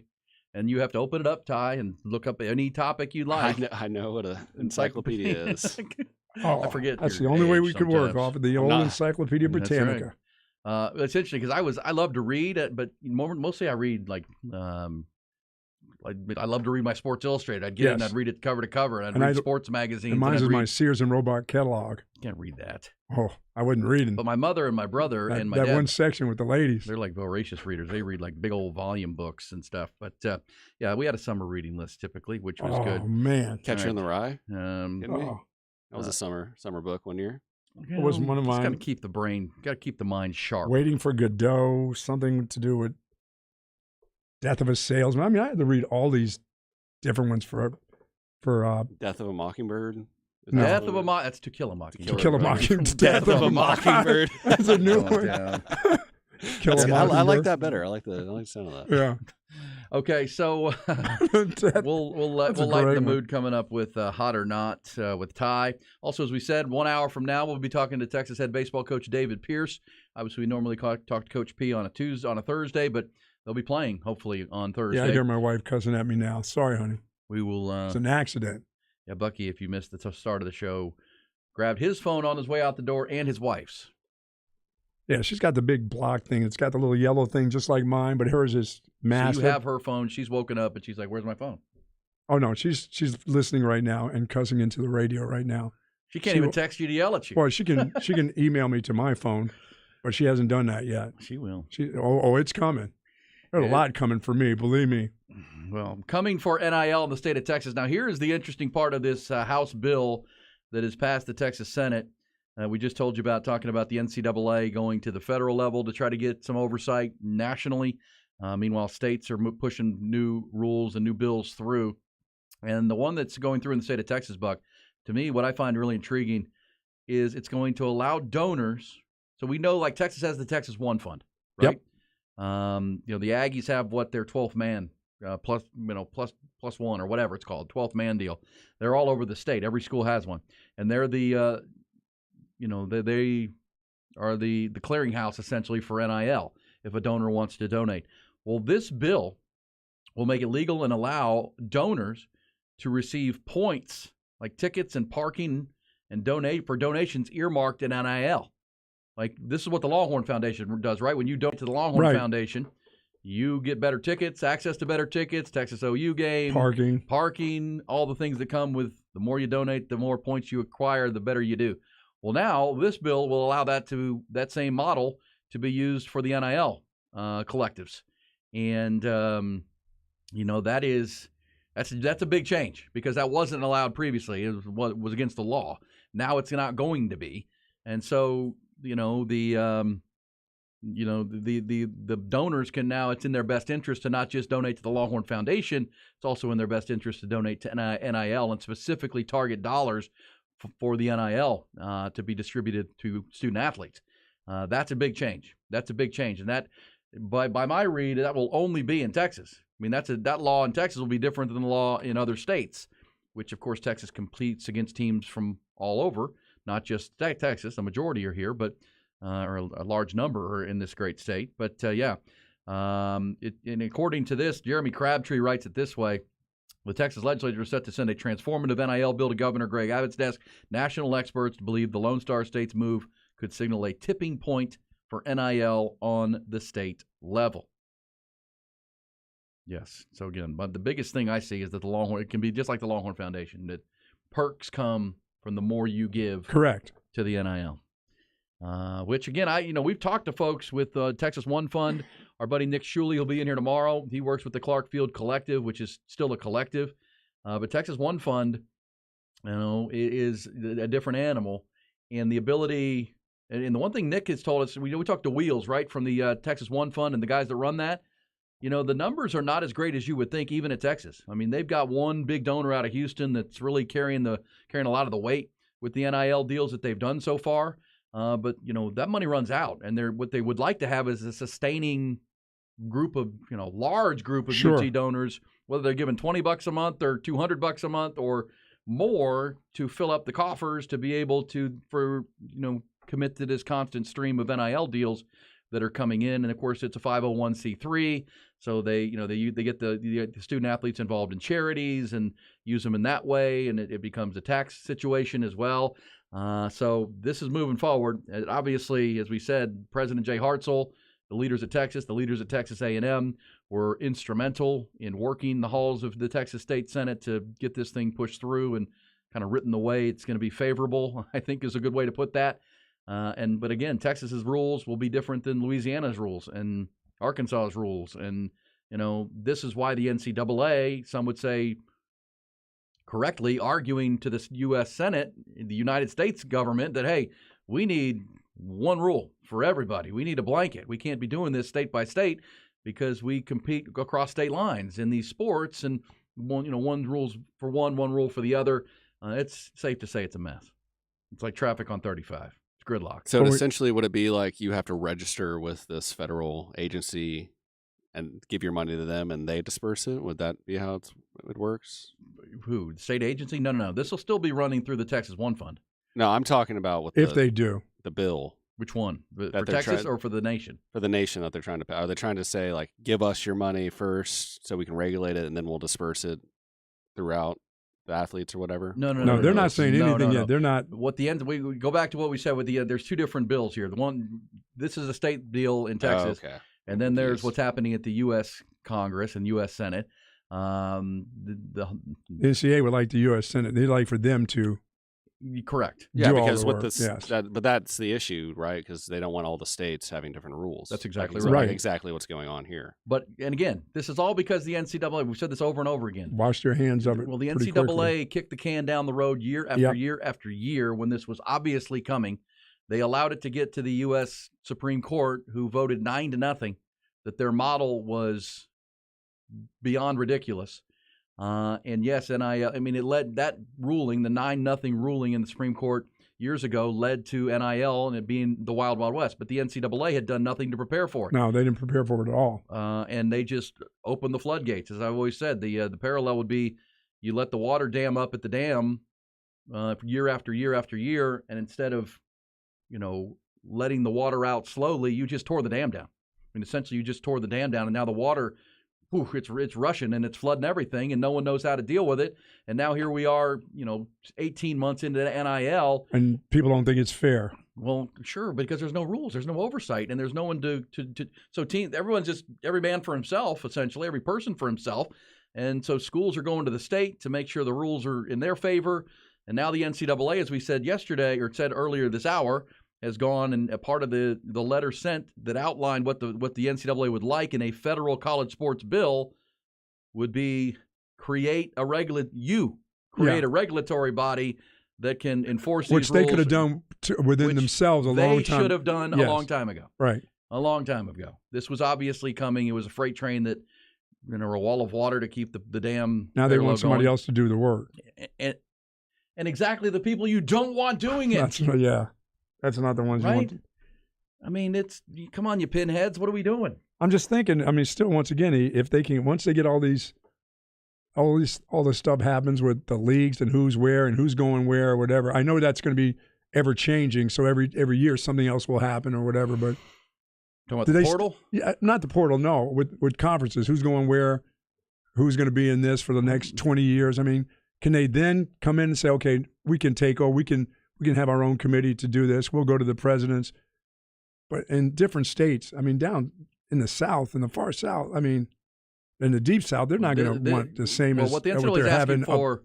What the NCAA is talking to U.S. Congress about now has nothing to do with conference realignment. It's about the NIL. I'm not talking about the realignment. I'm just talking about as a group of getting your own commissioner and your own committees together instead of going. You don't want to go to Congress. You don't want them doing this. I know. They were there yesterday, and they want a regulatory body created by, again, federal college sports bill. Dude, that becomes too. And there a lot of corruption will be involved in that. You think? Yeah, I would hope not, but I would think yes, a lot. Again, the draft the letter they sent ahead of the testimony this week would allow NIL deals. They're not trying to put a cap on that, but the two big keys is they want the feds to create a regulatory body that they should have created a long time ago. Correct, they could have done that. And they want the feds to give the NCAA legal protection, which is when they screw up. They're going to screw up a lot. Because they want the ability to go in and enforce the rules that the feds create in this new body, a new regulatory body, but they don't want to be able to be sued for it. And this is what goes on right now because of the U.S. All the court rulings have gone against the NCAA in this. So when the NCAA does try to come in and enforce punishment on a school, you can't do that. They sue them. Yes. They sue them, and of course, this is what was bankrupting the NCAA is the legal fees and all these lawsuits that they were losing. So again, this was a big component of what they're asking the feds for, which is legal protection, to where we can come in and enforce these rules, but you can't sue us. This is just the rule. Oh yeah, this thing is going down a slippery slope really fast. The colleges need to do that. They need the presidents, not the coaches, but the presidents of the universities. Well, remember that when the big booster, the billionaire at University of Miami, was setting up these NIL deals and these funds, and was doing it pretty blatantly. Sure. And the NCAA had a statement out that you can't do this, and the billionaire guy Ruiz said, "Then let's go to court. Yeah, we'll win. Come try to stop me." Yeah, we just had the Supreme Court said we can. Legal precedent's on my side, and you come in here and try to enforce penalties on the University of Miami, I will sue you, or on me or us. We will sue you immediately, and we will win. And so this is why they're talking to the U.S. Senate and the U.S. Congress trying to get something on a federal level. This is a mess. All right, we'll be back. We'll lighten the mood. Ty will lead us through some hot or not topics. We'll get back into this Nikola Jokic debate. What an all-time great player he is showing himself to be in this run, in the last 3-year run with the Denver Nuggets. Plus, Ty's got some stuff we've missed halfway through a Tuesday edition of B&E.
Folks, AV Consultation has the amazing ability to make things simple and easy for sure. Tom McKay and his group putting together a media room to make your neighbors jealous.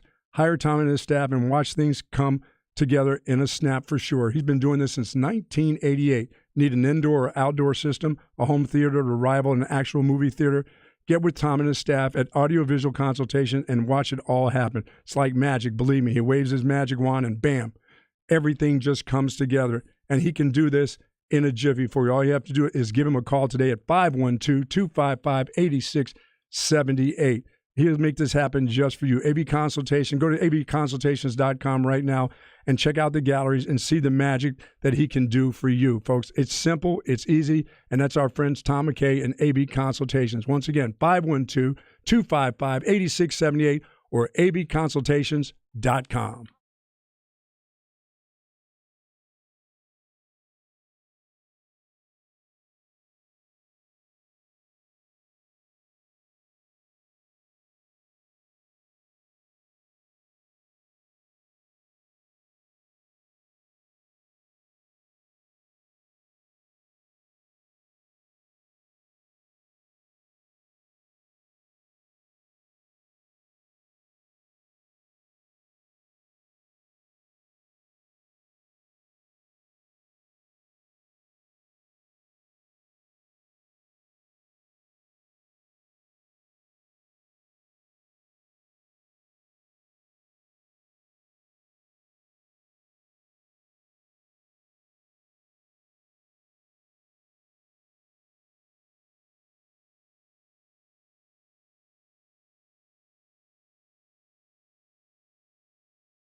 Hot and not, this conversation, NIL, state versus federal, not hot, but it's factual and it's happening, unfortunately. Somebody says, why can't the Power Five just get together and set their own rules? Well, most anticipate that's going to happen. Right. No matter what the NCAA does. Once conference realignment locks in, and I don't think it'll be a Power Five, I think it's going to be a Power Four with the Pac-12. And they're going to say goodbye to the NCAA, period. Yep. They're going to run their own show. And the NCAA will regulate everything else. But Power Five football will be run by the conferences. Very similar to what basketball really is with the NCAA, right? Well, the NCAA runs the revenue the NCAA makes comes from March Madness. Right. They run that, but they don't touch football, and football is going to further. Now, the NCAA will still oversee the schools not in the Power Five that play football, or the Power Four, which is where I think it's headed. And that's where it'll become more and more. Will like they the agree minor... on a commissioner? You think? I mean, one to oversee the whole thing. thing. The four commissioners will get to agree with the conference leaders, hire somebody to hire a commissioner or a group that runs that, and that will be separate from what the NCAA oversees. So they really couldn't have done it before. I mean, the preparation could have been just for oversight of what was going to happen. I mean, it's not like this. I mean, when you say they, I mean, because for the colleges, they knew. I mean, as you said, we knew they were coming. They needed the NCAA to be weakened, which it was by the Supreme Court rulings and the other Correct. court rulings. So they've been neutered, and now the TV. So big time football is going to move on to its own entity. Yes, NCAA will run everything else. They're going to have their own commissioner under the new rules that are going to likely be guided by the feds, by federal rules. But the question will be: will that new Power Four be under that same federal regulation and rule? I doubt it. But that's where we're headed in college athletics. Okay, Ty has here. By the way, my favorite meme after last night with the Nuggets beat the Lakers 4-8. Remember the up close shot of LeBron James when he flopped and got a foul call on Nikola Jokic. The broom. Yeah, and someone handed him a towel courtside, and he said thanks. Oh, the beer ski. Someone has made a GIF or a GIF of someone handing LeBron a broom. The front of a broomstick, and he says, "Oh, thanks." Yeah, LeBron swept, scored 40, but only 9 in the second half last night. Jokic MVP. Ty said it would be a short series, and you were right, my friend. And you think the Heat close out tonight? I think so. I think Boston, they're defeated. You know that, and especially playing at Miami, that crowd's gonna be ready. I think Miami and Eric Spoelstra, Jimmy Butler, they want to rest a few days before the NBA Finals. Yeah, they don't want to have another one after this. They don't want to have to travel up to Boston and deal with that. So I think it's over tonight. Okay. 10 points. Well, Boston looked like they're ready to stay on South Beach out in Game 3. They're ready to be done. Hey, this looks like a good place to start our offseason. Sure. That'd be pretty good. What do you have for us, T.Y.? Carmelo Anthony announced his retirement yesterday. Spent 8 seasons in Denver. Did not reach a championship because they just made it to their first one, but is he top 3 Nugget of all time? Nugget? Well, Jokic. Or here's another, top 50 player all time. He's already made that, I believe, hasn't he? He's a top 50 top scorers, all-time right? Scorer. Yeah. Without a doubt. Doesn't have a championship. Doesn't have a champion. He's in the vein of James Harden. Those kind of guys. They're great offensive players. Like, was he ever an MVP? No. James Worthy better. Big Game James? Big Game James was better. Well, he won championships. He won NCAA championships. I'll say this for Carmelo Anthony. He ended the Longhorns' run to a national championship in basketball with T.J. Ford. But he did win a championship with Syracuse, correct? He did, and he was the reason.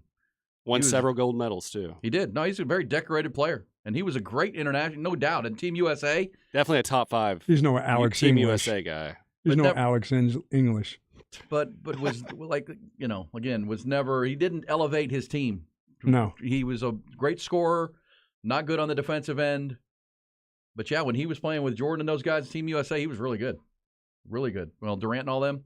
But, yeah. Wife made a lot of money in real estate. Longhorn fans remember Carmelo Anthony, Syracuse. Oh, man. Ending the run to a potential national championship back in the early 2000s. He has retired after 19 seasons. We're back. It's B&E on the Horn.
Put them together for Tuesday. Also for that Longhorn baseball team climbing in the national polls, maybe them putting themselves into that conversation to host as one of the top 16 teams when the brackets are announced next week.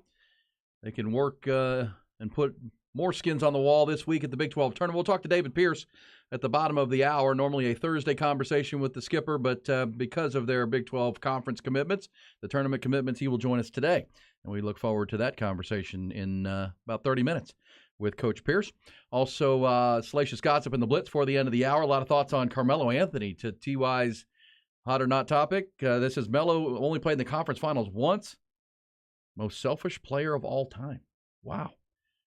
He wasn't a great defensive player. He's a bit of a ball stopper, and yes, he did not elevate his team around him. That is fair, whether he was in Denver or New York or wherever he was. He could score, though. He's definitely not very well liked around here. Well, he was a great scorer. I mean, I would compare him to James Harden. He's a great scorer who, in the biggest of moments, isn't clutch. Yep. But James Harden, at least like this year, he led the league in assists. He's always been a good He's shown the ability. Like I can't remember Carmelo, ever really showcasing his ability to share the ball at all. No, but great all-time scorer is what I would say with Carmelo Anthony. And as someone pointed out, I always say this: why are you retiring when you've already been retired? You hadn't played in 3 years. Like, what's the deal? Was he like? Why give an announcement? Why was an announcement necessary? Well, I mean, all of us. He's had offers. Come on. All of us are either retiring or you get retired. Yes, he got retired. He got retired. The league said, "Yeah, we're not looking for you." Do you consider him more of a Nick than a Nug? I do. Nug, yeah. And as I said, I said Jordan earlier. I meant LeBron. When you got with LeBron and those guys and Dwayne Wade on Team USA, he was great. That was such a even like a guy like Mike Krzyzewski, who coached those teams, said, "Man, that guy was he was just such a great team player." But then he would get with his team and it wasn't the same for whatever reason. Remember, he and George Karl got into it big time out in Denver, and Nuggets are at their highest peak now. So we'll talk Texas baseball, the NBA, and the other conversations of the morning, including the NIL bills that are moving through the Texas state capitol, and the NCAA is up at our nation's capital. Says he's no fat lever.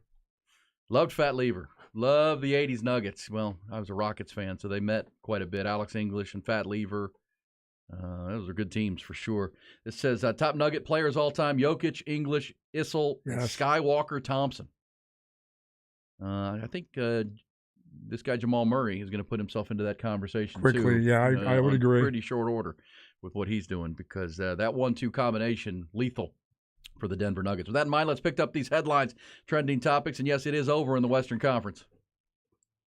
Top Gun Equipment Rentals bring you the news. NBA playoffs break up the Nuggets. Nikola Jokic and company, the Western Conference's top seed and best team all year, will play in the NBA Finals for the first time in that franchise's history. They completed a 4-game sweep of the Lakers in the Western Conference Finals. Nuggets down 15 at the half to L.A., thanks in large part to a 31-point eruption from LeBron James in the first 30 minutes. But the second half, and especially the third quarter, all Denver, they outscored the Lakers 36-16 coming out of the locker room. Held on for a 113-111 win. Jokic, Nikolai, posted another triple-double, 30 points, 14 boards, 13 assists. He did make the bucket that broke the 111 tie, hit the game winner, moves him. That triple-double moves him past Wilt Chamberlain for the most in a single postseason. He is the MVP. LeBron James, for his part, after his 31-point first half, scored just 9 in the second. He finished with 40 points. Denver will now await the winner of the Heat-Celtics series, which could be closed out tonight. Longhorn baseball, we'll talk to David Pierce at the bottom of the hour, but the Longhorns, after their big sweep of West Virginia last weekend, have vaulted themselves into the national polls. Unranked a week ago, Longhorns are number 13 in both Baseball America poll, also Collegiate Baseball, and 20th in the D1Baseball.com poll, and 22nd in the USA Today coaches poll. They will play tomorrow. Their first action at the Big 12 tournament, tomorrow afternoon, 12:30, facing the 8th-seeded Kansas Jayhawks. Major League Baseball, first-place Texas Rangers received a rough welcome in Pittsburgh. Pirates took game 1, 6-4. That Ranger bullpen continues to be a problem. Astros, meanwhile, opened up their series in Milwaukee with a 12-2 win. Yordan Alvarez crushed a pair of home runs, including a grand slam. Houston has won 8 in a row and 11 of their last 12. NFL owners are meeting in Minneapolis, their spring meetings. A lot of news made yesterday. Owners approved a rule that will allow teams to designate an emergency third quarterback on game day. That's a rule they revived after the 49ers ran out of QBs during the NFC Championship game. Also yesterday, the owners passed a resolution to allow Thursday night games to be flex scheduled. It's a 1-year trial. The games that can be flexed will occur between weeks 13 and 17, and teams and fans will get 28 days notice of a schedule change. And one other piece coming from the Twin Cities, official word that Tom Brady's move to purchase a minority stake in the Vegas Raiders was agreed to by both sides, and the paperwork submitted to the NFL for approval. If ratified, the retired QB will be allowed to purchase a stake from Raiders primary owner Mark Davis.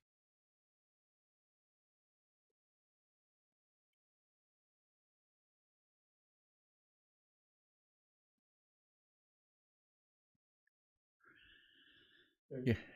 Kiki Vandeweghe was pretty good too. Kiki Kiki can was, shoot it. Yeah, he was pretty Out good of Notre too. Dame, right? He played at Was it Notre Notre Dame? Dame? He's a Notre Dame Kiki. Yeah, I mean, in the my biggest basketball stretch was Rockets from about 80, Houston Rockets, early 80s through the championships of the mid 90s, and man, there were some good battles with Denver. And yeah, Alex English, Fat Lever, Doug Moe was the coach. Doug Moe. Old messy looking Doug Moe. He was a mess, man. But yeah, those are some pretty good teams. But this team in Denver is special. This team's different. Yeah, and if you got 41 points from LeBron last night, let me tell you something. And you don't win that game, you can play 10 more. He's not going to give you games. You're not going to get that many games like that from him. He was exhausted by the fourth quarter. He did a lot of one-on-one stuff early in the to get that 31E off the bat. He took guys down low.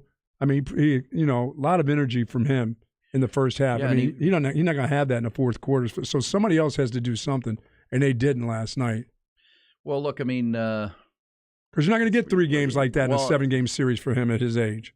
Well, look, it's really the same game over and over again with these two, and that's why Kiki played at UCLA. Yeah, UCLA for Kiki Vandeweghe. I'm trying to think who was the Notre Dame guy I was trying to think of. Was it Kelly Tripucka? Kelly Tripucka. Yes. Always my least favorite name. Could you imagine being named Tripucka? Kelly Tripucka. Wasn't a fan of that. But these games were almost all the same. Like the Lakers, this is why I argued yesterday, the Celtics just disintegrating and not even trying is embarrassing. Lakers at least fought. Lakers fought in every game. They got down 21 in game 1 and came all the way back and made it a one-possession game. Darvin Ham's team showed grit and tenacity, and they fought for the game, but they're just not as good as Denver. No. They're just not as good. And you're right that LeBron James, at his age, 38 years old, playing every minute of the game, is going to be out of gas in the closing moments. And that's why I said the criticism I have of LeBron, aside from the ridiculous flopping he does, is that in the last minute of the game, like every one of these 4 losses was winnable for the Lakers in the last minute of the game. And LeBron is the guy taking the shots in the last minute, and he's not making them. And that's where I would argue if you're a Laker fan, you would want LeBron to become the distributor that he's so good at and drive and dish and set somebody else up for a game-winning shot or a go-ahead shot. He missed 2 in the last minute last night. Missed a fadeaway that was just a bad shot as Jamal Murray played some really good defense. I think it was Jamal Murray on him at that point. Jamal Murray had a nice block on him, too. And then he went out a runner that was blocked by Aaron Gordon late in the game. He had 2 looks at it when it was 111-111. And Anthony Davis made 2 free throws outside of a minute in the game to tie the game, as the Lakers had gotten behind, and they got back to 111 all. And that's when Nikola Jokic hit the big little runner in the lane to make it 113-111. LeBron had 2 shots to get to 113, missed both. But he did that in every game. When they get inside a minute, he would be the guy shooting. And I don't know, somebody will give me the shooting percent. He needed to be the facilitator at that time. He was tired. He needed to be dishing the ball at that point. Yeah. And letting somebody else try to be the hero. And in the end, it was the downfall for the Lakers. Because, again, these was a sweep, and you get out the brooms, but every game was there if you're a Laker fan at the end, and that's why that's frustrating. But in the end, it also flips to why the Nuggets are so good. They are really good in those clutch moments, and that's when Jokic and the combination of Jokic and Murray becomes so difficult to stop. And I know we made some waves in the first hour because I said watching Jokic up close for game after game, I've been trying to figure out who it reminds me of. He's a unicorn to the sport, to me. But these games watching him, Buck, it's like if Dirk Nowitzki had a baby with Magic Johnson, right? He's just so skilled as a big. He brings that foreign skill. He's tough as nails, but he also can pass the ball. And I said, like Magic Johnson, and people said, oh, he's not as good a passer as Magic Johnson. Look, he averages 10 assists a game. His floor vision, his court vision is elite. And he's just, that makes him unstoppable. There's nobody in the NBA like him right now that can pass the ball and have such a touch. There's never been anybody like him, period. Yeah, and let's also say that he's 7'3". Yeah, that He's whole leading the 7'3" break thing is special to and me. leads the break, and he's humble. He's a humble superstar. He doesn't need the attention. He doesn't need the acclaim. He's fine passing the basketball. Yeah, he's something else, man. He's already won 2 league MVPs. Probably should have won it this year.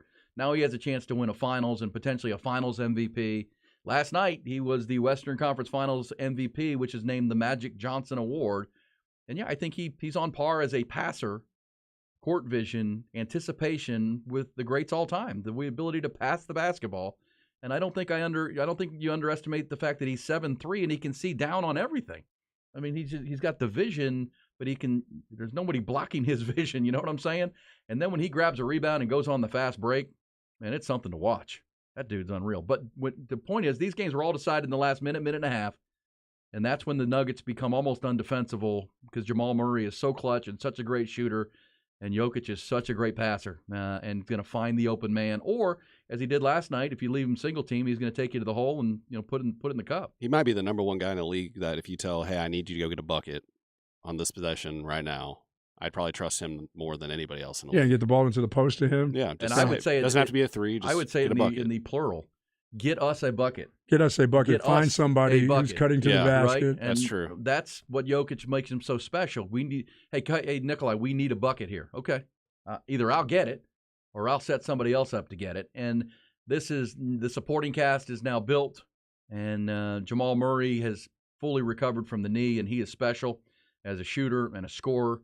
And that's why I also said earlier, and people got mad at me, it reminds me a little bit of Shaq and Kobe. When Shaq and Kobe were killing it with the Lakers, they had the inside-outside combination that what are you going to do? You have 2 elite players in the end of games that what do you do with those 2 guys? Now, obviously, Nikola Jokic is a totally different big than Shaq was, but equally dominating. And then, Jamal Murray's not Kobe Bryant, but, man, his fourth-quarter clutch gene is Mamba-esque, pretty damn good. Carried them to the win in Game 2, carried them to the win in Game 3, and last night it was the whole team effort for the Nuggets. They're really good, really a good basketball team, and well coached. A lot to like about Denver. Congratulations. Yeah, it says LeBron took heat from the media for not taking those shots early in his career. But yeah, all right, that guy is one of the best players ever to play the game, and this part of his career, do you think he really gives a rat's ass about what the media is saying about him as a basketball player? Really? Well, here's what I would say. He's there to win the games now, and as someone who is a LeBron fan, I would say what I would say about Jokic. Get us a bucket, LeBron. It doesn't have to be you. And let's also realize one of the things that's made LeBron such a great player, in addition to his sheer talent, is his basketball IQ is through the roof. He's got to know he's tired at the end of this game. He's 38 years old. You played 48 minutes. You helped your team build a 15-point lead with your 31-point first half, but you have to realize that at the end of these games, there's no doubt you can't be the one taking those jumpers where you can't get but 2 inches off the ground for a fadeaway. Yeah, you're probably going to be out. Your tank's low here. Let's and if you got criticized for it, which he did when he was in Cleveland, sure, and then with Dwayne Wade, I get it, but I don't think at this point of his career LeBron James has the rabbit ears that maybe he ever has. But again, I think Laker fans, and I did pick the Lakers to win the series, and clearly the Nuggets are the better team, but these were all close games, and it came down to the team that executed in the big moments. And I don't know that I've seen a more entertaining 4-game sweep, because every game came to the closing seconds, and the Nuggets executed, and they win all 4. They do execute, though. You're right about that. That group knows how to execute. The Sabonis of the Trailblazers might have been the closest. Yeah, that's true. Arvydas Sabonis, he just didn't play long enough, and he wasn't as athletic. That's the thing that'll surprise you about Jokic, because remember when Jokic came in the league, he was a fat dude, right? I mean, still is. I mean, he's thick, but he was overweight when he got into the league, and he was a middle of the first round pick and had to shed pounds. He was a second-round pick. He was second round? Yeah. Well, because he was overweight, and he'd had to lose. Well, Nurkic, Denver had him and Nurkic, who now plays in Portland. Right. And Nurkic was getting, more minutes than him, and they had to decide. Went with Jokic, obviously made the right decision. But yeah, I mean, he didn't come into the league like the guy he is today. He's developed leaps and bounds over the past few years. Well, look, Anthony Davis is a good big and has a championship, won a college championship, but after these 4 games, that dude was tired of Nikola Jokic. He was wore out. And when he hit that big 3, another one where he just puts it up over his head, and Anthony Davis can't do anything about it. At 7, I mean, he's 7'3", and he's shooting that ball up over his head from 3-point land, and it's going in. And Davis is like, "Oh man, I got nothing. I got nothing for that. That's just too good. And tip your cap to him. I do think that when we get to this Heat-Nuggets series, it's going to be fun because I do think you can look at the Heat in a very similar way of Denver. I mean, Bam Adebayo is not Jokic, but he's a really skilled big that will facilitate for his team, block shots.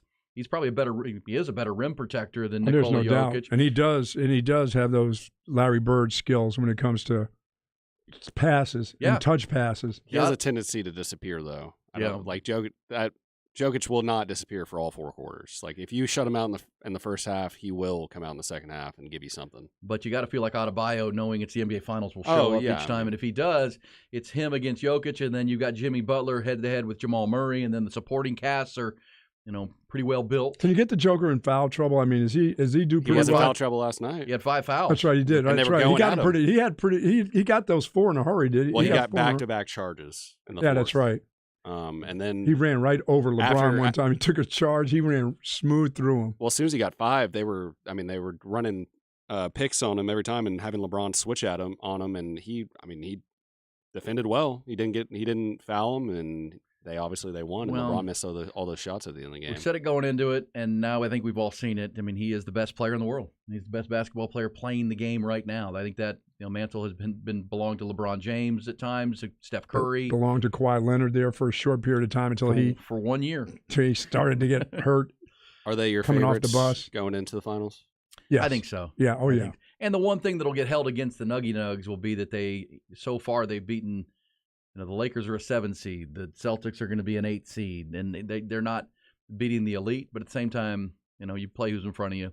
And I will say this: as long as that group stays healthy, the Nuggets will be. This could be when they say Shaq and Kobe, or this could be a little bit of a run. They'll be adding pieces now. Yeah, this is going to be a little run the Nuggets go on in Denver. Well coached, team gets along great. That's the thing you love about Jokic too, is that he's just such a humble guy. He's not one of these guys that needs.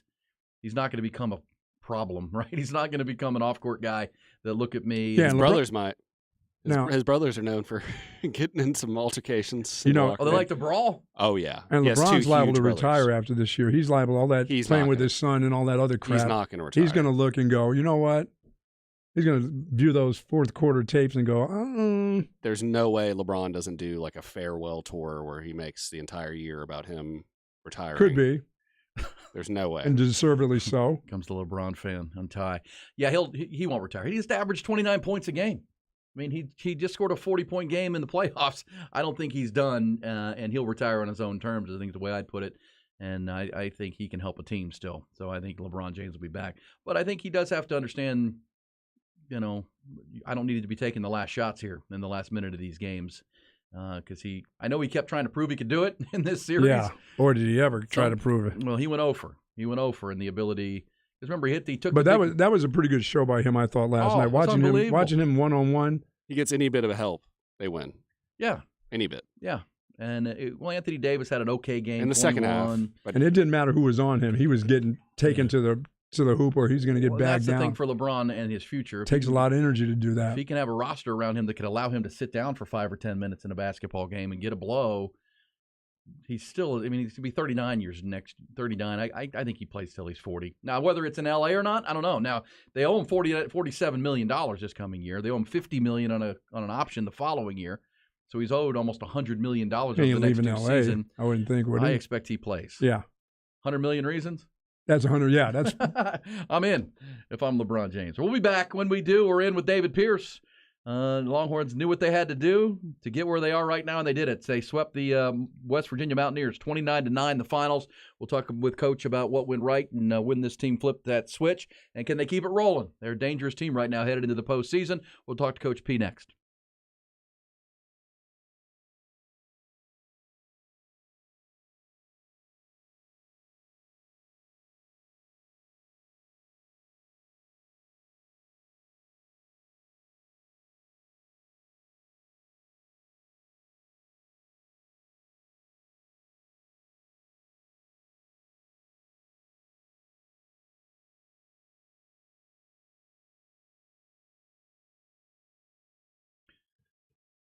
Sharp Vision Modern LASIK, folks. I was talking earlier about Bucky took his wife's phone and couldn't find his keys.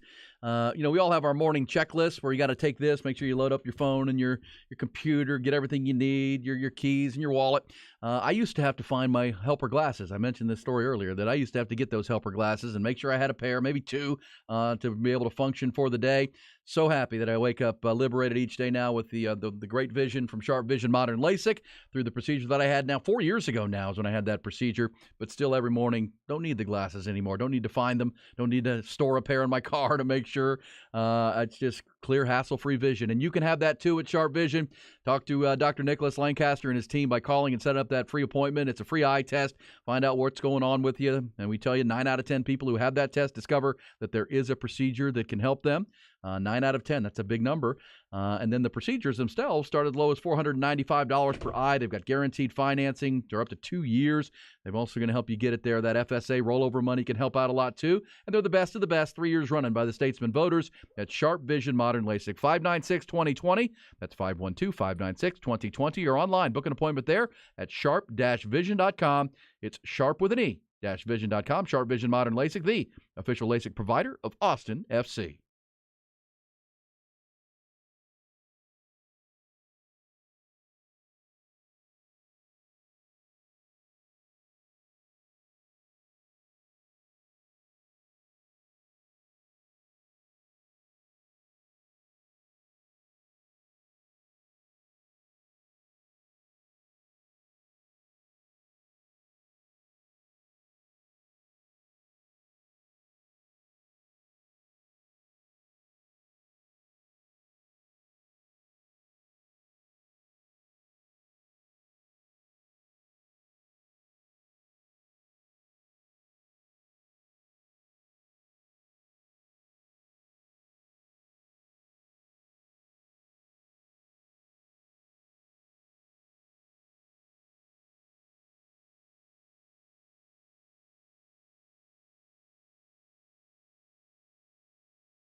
Yeah, good times for sure on a Tuesday. Longhorns headed to Arlington as the number 1 seed in the Big 12 Conference Tournament. They'll begin play tomorrow, set for 12:30 against the 8th-seeded Kansas Jayhawks. And we'll have that game for you right here on the Horn, of course. Longhorns win that game, they would play Thursday afternoon. They lose that game, they'd play in the morning on Thursday. But Longhorns feeling pretty good about their winning ways right now after that great sweep. Congratulations, by the way, just coming down this morning from the Big 12 Conference that Dylan Campbell has been named the Big 12's Player of the Week, Offensive Player of the Week for his performance last week in the sweep of West Virginia. And why not? He batted, 538. He's now got a 33-game hit streak and 39 straight on base for DC, batting in that 3-hole. With this in mind and the Longhorns mojo, let's go to the Vaqueros hotline and have a Tuesday visit with the head coach, David Pierce. Normally Thursdays, but you guys will be busy in Arlington on Thursday. Coach, we appreciate you being flexible. Yes, appreciate you guys having me.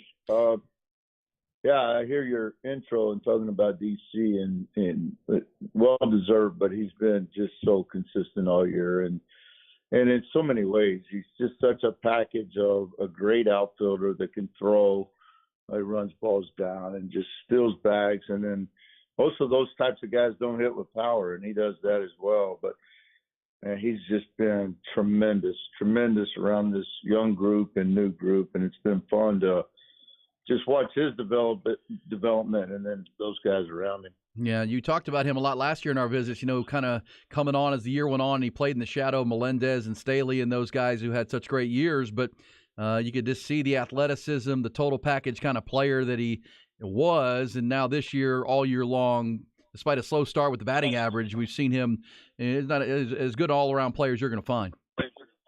Yeah, I thought if anyone could handle a slow start, it would be DC, and I sure wasn't wishing that upon him, but he was the guy that started slow, but just continued to have good at bats and take the base on ball and still score runs, and just his production's just been so good, and he can beat you in so many ways.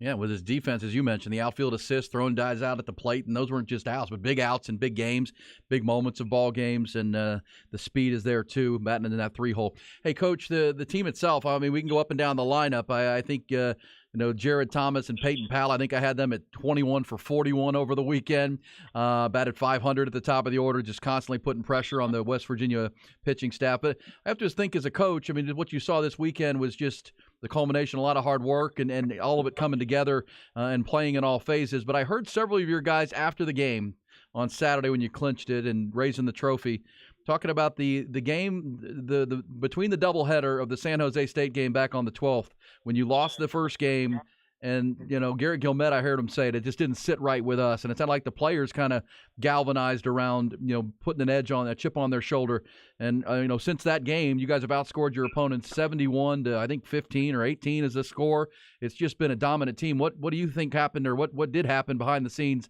between games on that Friday afternoon? Well, first of all, I just think when you look at our team, we've been really good at pitching at times. We've been very solid. Probably most consistent area has been defensively, and we've been elite at times. And then offensively, sometimes hitting you can't control. It comes and goes, but you can really control your at-bats, your mindset. You can't really control the results, but you can control your discipline, and you're going to have a poor at bat, but throughout the lineup. And this is the thing we've been waiting for, is to put those three phases together. And we dominated, because we just did our jobs, and we were able to have some success at the top of the order at the beginning of all three games and put some pressure on people. But if your starting pitching can do what ours did, and your offense can attack good starting pitching, then, man, it makes it real difficult on the opponent, and that's what we did. But you can go back to that game, and, we won 2 out of 3 in that series, and that just shows you how difficult it is to sweep. That's a solid team.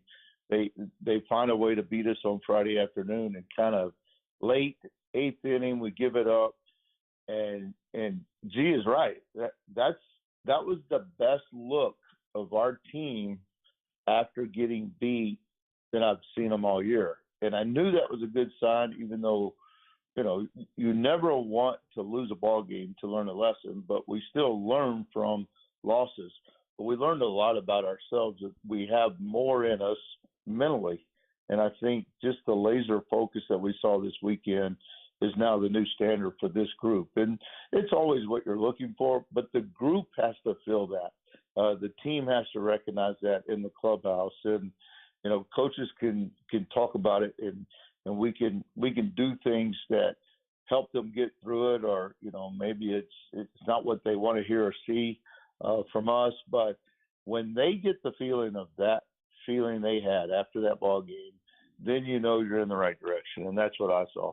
Yeah, and let's put it all together and hold each other accountable. I love, when the players kind of take a hold of it. You can say it all you want, and the coaches, but man, when the players are, I don't say pointing fingers, coach, but really just saying, guys, we have a higher level here. We don't need to give up games like this. We need to play better.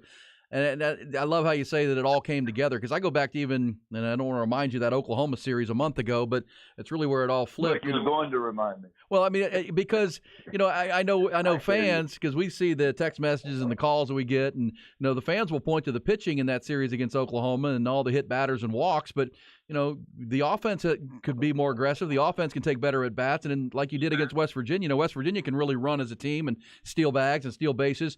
But your offense was so on top of the West Virginia team that kind of took their running game away, to where the offense can help out the pitching and the offense can help out the entire ball club if they take those good at bats and are aggressive and score early runs. Yeah, and it's a crazy game, and it's a beautiful game, because there's so many individual confrontations or individual matchups, but then you got to do it within your group of, let's say, middle infielders or infielders, pitcher, catcher, and then it's team, and if each guy can really recognize doing their own job, and a lot of that is just it's focus and the ability to get past any kind of negative or positive that has already happened. Can I move to the next pitch? And that West Virginia series, something I've never seen, where 3 games in a row, our first 3 hitters were 9 for 9. I mean, I've never seen it where we were 3 for 3 in the first inning of all 3 games. And so that pressure was crazy. Can you control that all the time? No, but you can definitely control your discipline and what we swing at and what we don't swing at, to a point. And I thought we were just tremendous with our patience and our discipline throughout the lineup to create a lot of our offense and to create opportunity to get good pitches to drive. 29-9, the final scores from the weekend, but early leads in each game, and it really helped the Longhorns and put the pressure on the West Virginia side of things. All right, so roller coaster every week, conversations to a share of the Big 12 championship, coach, and you are the 1 seed. But I know you and I heard a lot of the players talking about it, the first championship of all the championships you want. I think there are 5 of them out there for you. You've got the first one, and number 2 is the Big 12 tournament, which begins tomorrow. Yeah, it does, and we have an opportunity to compete for a championship, so that's our goal. And our ultimate goal is still out in front of us, and we don't want to play ahead of ourselves. We want to play as we do in the regular season to position ourselves to have opportunity, and of course we want to win. That's what we play for, and we want to win the regular championship. But we understand where we want to go. It's just these are obstacles or opportunities as we continue to get better and continue to work on positioning ourselves. And so we get opportunity to get better and compete. And so we're going to go out and do our best, and that's kind of the game plan. Talk about Tanner Witt on Saturday, Coach. 3 innings, 44 pitches, no runs allowed. He really, again, he continues to build on what he's done start by start. And I did not know this, but then I heard Lucas Gordon in the postgame celebration talking about he's known Tanner Witt since he's 14 years old, and those guys have been rooting for one another. I mean, a lot of camaraderie there, but really great to see Tanner making the strides he's making towards becoming a real factor for your ball club. No doubt. I mean, Tanner had a lot to do with Lucas Gordon coming to Texas, because they were with Team USA together, and we had already committed Tanner, and so that's kind of how that process works at times. But Tanner's there's something so different about Tanner when he toes the rubber that you love, and it's just confidence, and it's he loves the competition. It's great for just our other guys to watch him and Lucas and just learn how they present themselves, whether they got their best stuff or not. You can't tell it because they're always on attack and they're always involved in the competition. They never back down, and you love that about them. But Tanner was 44 pitches, real emotional finish in the third. We really felt like he could have gone to the fourth, but looking at all the variables, Woody and I decided that it's probably best to shut him off right there. He could have gone up to probably 60, but the pitch count is just one piece of the equation. It's not the bottom line, and so all things considered, I thought he did a great job, and he's in a good spot moving forward in the back end of the tournament. Coach, we mentioned Lucas and how good he's been, and now Tanner Witt on the third start. But LBJ, man, unbelievable. Starting as a kind of a Tuesday starter for you during this process, and working with Woody Williams and the staff, and now here he is as reliable as a two starter as you can find. Another great start for him on Friday night. His ERA is now at 2.81, and he's taking really dominant stuff to the hill every night. Yeah, just going back to Lucas, you can think back of Ty Madden and Bryce Elder, and this passing the guard, the chain of command, just passing the torch, and these guys have fed off of each other. Lucas learned so much from Ty, learned so much from Tristan Stevens, and now he's in the role of being the example and being a great example for LBJ, and then Witt being in the mix, and you just see that kind of coming for some of our other younger guys. And it's really pretty cool when these guys help each other the way they do. But LeBaron Johnson is one of the most success stories you could just – he's got a big arm, but this young man didn't know much about pitching when he got here.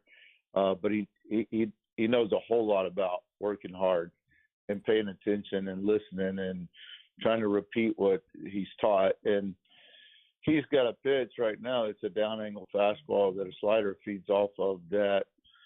You don't see that type of pitch anymore. A lot of things are horizontal movement, side to side. And then most guys that pitch vertical pitch at the top of the zone. And he's one of those guys that gets swings over the top of his fastball. And his slider's in the zone so long. And we were actually in the bullpen yesterday, and a bullpen catcher said, the best pitch on the team is LeBaron Johnson's split finger. And he goes, but he doesn't trust it. And we're like, yeah. And the next two best pitches on the team are his fastball and his slider. He's got great stuff. And so just getting it going in the right direction and doing what he's doing right now is just so much fun. And you talk about rewarding when you do this for a living and you see a guy like LeBaron and his development where he is right now. So cool. So cool for him and our team. Great stuff, Coach. Appreciate it, and appreciate the Tuesday visit ahead of the week. Safe travels up to Arlington, or are you already there? Are you guys heading up there today? No, we're actually heading up this morning just because we practiced at home yesterday. It's a short trip, and because we were positioned in the 1 seed, we got to choose our time for practice today. So we'll take the last slot around 3:00. All right. Well, safe travels. It'll be we got a roof there, so don't have to worry about any weather issues. And game at a time. Keep that rolling with Kansas tomorrow afternoon, or just after high noon with the Jayhawks. We look forward to hearing it and watching it. Thanks, Coach. Okay, appreciate you guys. Hook 'em. Hook 'em. David Pierce. There you go. Kind of proud coach right there for the roller coaster it's been, bringing this roster together with new coaches on his staff and so many new faces and an emergence of a young ace like LeBaron Johnson Jr. That's a mouthful right there. Best three pitches on the team, regardless of pitcher, belong to one guy. If LBJ keeps rolling, watch out, because as he said, he didn't know a lot about pitching when he got here, and he's putting it all together at the right time for the Horns. We'll come back, load up the blitz, 447-3776, your time to bring it strong. We'll get you that plus some gossip. First, Craig.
It is Salacious Gossip, brought to you by the icy cold frosty Bud Lights, the world's favorite light beer for 4 decades plus. Also the official domestic beer partner of your Texas Longhorns, Texas Exes, and Texas OU game. So Memorial Day weekend coming up. Remember, make sure you've got a plan to get home safely. Encourage your friends, or you be a designated driver. Take Uber, public transit, whatever you have to do. As I always say, whether it's the Bud Lights or something else, you cannot drive drunk if you don't drive there. I want to get you back safe after the Memorial Day weekend coming up. I did see where T-Wack, because Buck had to leave. So Buck is not here for the Blitz today because he took his wife's phone when he was leaving this morning on accident. His wife has jury duty today, so he had to race home to make sure she had her phone for the day. So that's why Bucky's not here. I saw how many million Americans are going to travel this holiday weekend? How many? It says here 42.3 million. 42.3. One of the craziest traffic weekends of the year. Just for Memorial Day? Well, it's the official start of summer, too. So school's out, vacations start, trips to the beach. I would think normally Memorial Day are like shorter trips, but just puts a lot of people on the roadway, so not flying as much, but driving. It's a lake house kind of weekend. Yeah, get to the coast, get to the lake, get somewhere. You got one. Hey, Ty, the apple of people your age's eye is this young Sydney Sweeney. Oh, right? yeah. She's like the sex symbol of this generation kind of thing, right? Haven't even seen the show she's famous for, but I've seen her. The show what's it called? Euphoria. Euphoria. Sydney Sweeney. She is spotted for the first time recently with her engagement ring on. Sorry, Ty. Well, I have a girlfriend, but it's too bad. Good for him. Good for him. And how about this guy's named Jonathan Davino, 37-year-old, kind of a nobody. I mean, one of my buddies saw her. Average Joe. One of my buddies saw her at a bar on West 6th Street like 6 months ago. Okay. Just getting a drink. Went up to her, said hello. Nice lady. It says here that imagine being a seemingly average Joe and dating one of the hottest, both in terms of physical attractiveness and star power on the planet. Sign Ty up. Did your friend say thumbs up, like looks as good in person as it does on camera? Outstanding. Okay, Stands good. out. Stands out. By the way, there's a new show coming out on HBO, and there could be a new standout coming your way. Have you seen the previews for this show called The Idol? No, Idol? I have not. That's going to premiere this summer, and it stars, how about this? It is, who's the lead? Lily Rose Depp, who is the daughter of Johnny Depp. I am familiar with her work Lily as well. Rose Depp. I believe she's the daughter of Johnny Depp, right? She looks just like him. And she's about to become the next big thing, apparently, with the younger set. Also in Salacious Gossip, a study looked at which zoo animals like it when we visit and which ones don't. So when you go to the zoo, some animals love to see you, some animals don't want you to be there, okay? Could you guess which animal loves seeing people the most? Elephants. You got that right. How'd you know that? They're the most intelligent. They need emotional nurturing. Good answer, Ty. Elephants by a lot. Also, animals that enjoy seeing the company: penguins, cheetahs, prairie dogs, cockatoos, grizzly bears, and polar bears. Okay? You know which animal secretly they discovered hates seeing people? Chimpanzees. Ostriches. Oh. Ostriches. Yeah, that makes sense. They're pretty mean. Also, certain reptiles, hedgehogs, marsupials, and kangaroos do not like to see us coming. So there you go. Now you know. Let's go to your Blitz.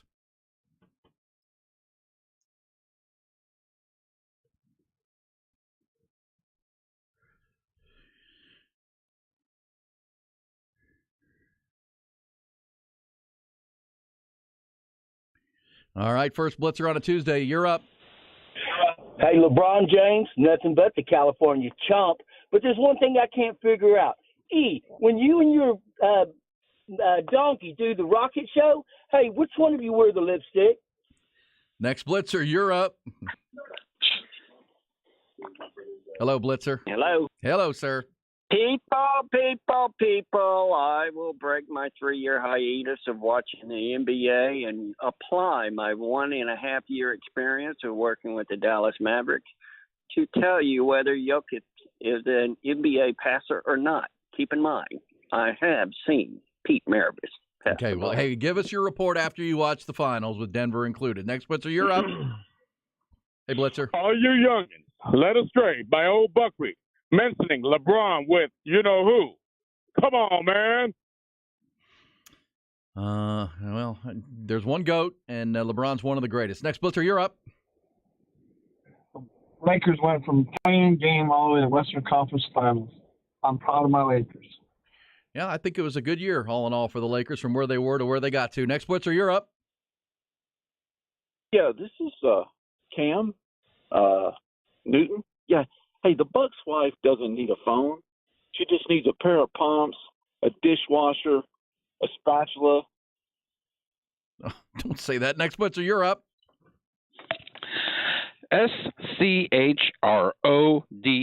Schroeder. Looks like Schroeder to me. How the hell you come up with Schroeder out of that? He's got the umlaut. He's got the umlaut. Next, Blitzer, you're up. Yeah, to all those Aggie fans that came over this past weekend. Poor Aggies. Welcome. Yeah, poor Aggies. Last, Blitzer, you're it. There is no way on God's green earth that the Dallas Mavericks let a Klansman work for them. Yeah. Blitzer on Blitzer attack mode. I like it. By the way, Dennis Schroeder was born in Braunschweig, Germany. So it's Schroeder with the umlaut. I took some German. Good for you. Let's come back. When we do, we'll talk more college baseball, unpack what David Pierce had to say about his Longhorns, also talk to Ty Harrington, our weekly Tuesday visit with our other skipper on this day. Ty Harrington will preview the Longhorns in the Big 12 tournament. He's also going to be part of the Sun Belt tournament coverage. Coming back with Ty and you and T. The other will be double TY coming back. B&E on the Horn.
B&E with you. Bucky actually had to bolt out of here to get back home, drop off a phone.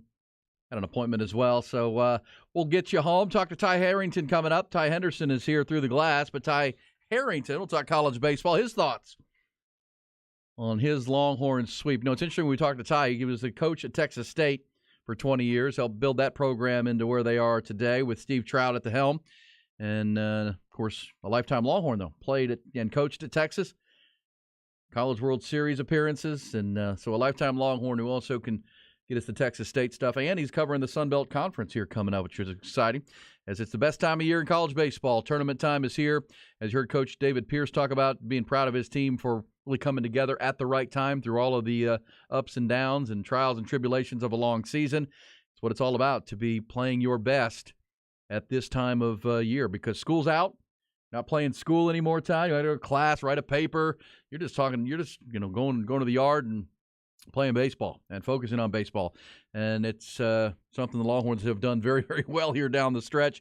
And I did ask Coach Pierce about that game with San Jose State, May the 12th, and they lost the game 6-4. It's almost kind of like you knew the Longhorns. I mean, the Longhorns put themselves in a situation with the sweep of Oklahoma and some of the rough patches early in the season where they had very little margin for error if they were going to host and be a top 16 seed and team, and certainly a loss to San Jose State, who came in as a 500 team in a non-conference game, in a game that you led by 2 runs with 6 outs to go. That was a crusher. That was a killer. It dropped them in the RPI pretty big, and Coach talked about it, but it was the players that had talked about that between games of that doubleheader. It was really, there were some hard words with the team, and we're better than that kind of thing. Like, what are we doing? We can't afford that loss. We had it, and we let it get away. And, the players came out, and, maybe not coincidentally or surprisingly, since that game, they've gone 5-0, and they've outscored their opponents 71-15, like just bludgeoning teams. And then you ask David Pierce about that, and he says, you know what? That's what coaches are striving for all of it to come together, that every at-bat is a good one up and down our order. Everyone's mentally focused on their role and their job. And as Coach said, at times this year they've been a really good pitching team. At times they've been a really good defensive team. Remember, they had the defensive lapses early in the year, that game with Vanderbilt and Arlington, and out in California with Cal State Fullerton, they had some defensive issues. But they've shorn those up, and as Coach said, we've become an elite defensive team. And at times we were a good hitting team, times we were a good pitching team. We just weren't putting it all together.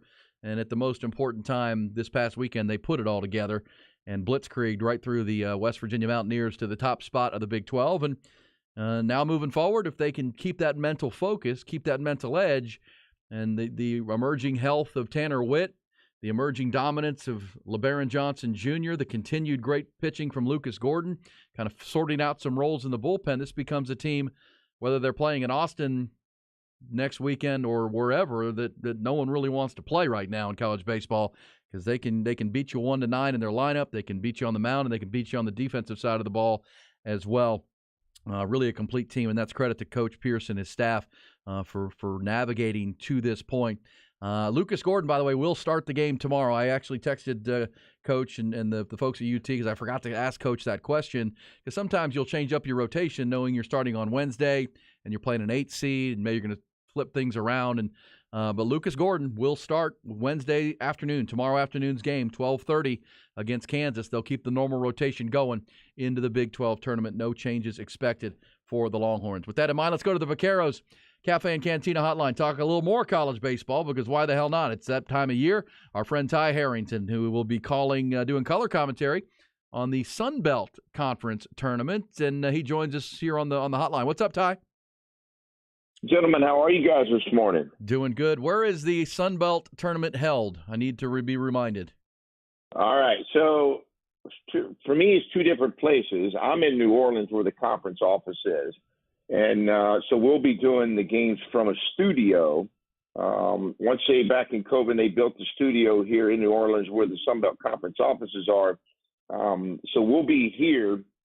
The tournament is in Montgomery, Alabama, and home of the Biscuits. And so it's a beautiful ballpark, beautiful minor league ballpark.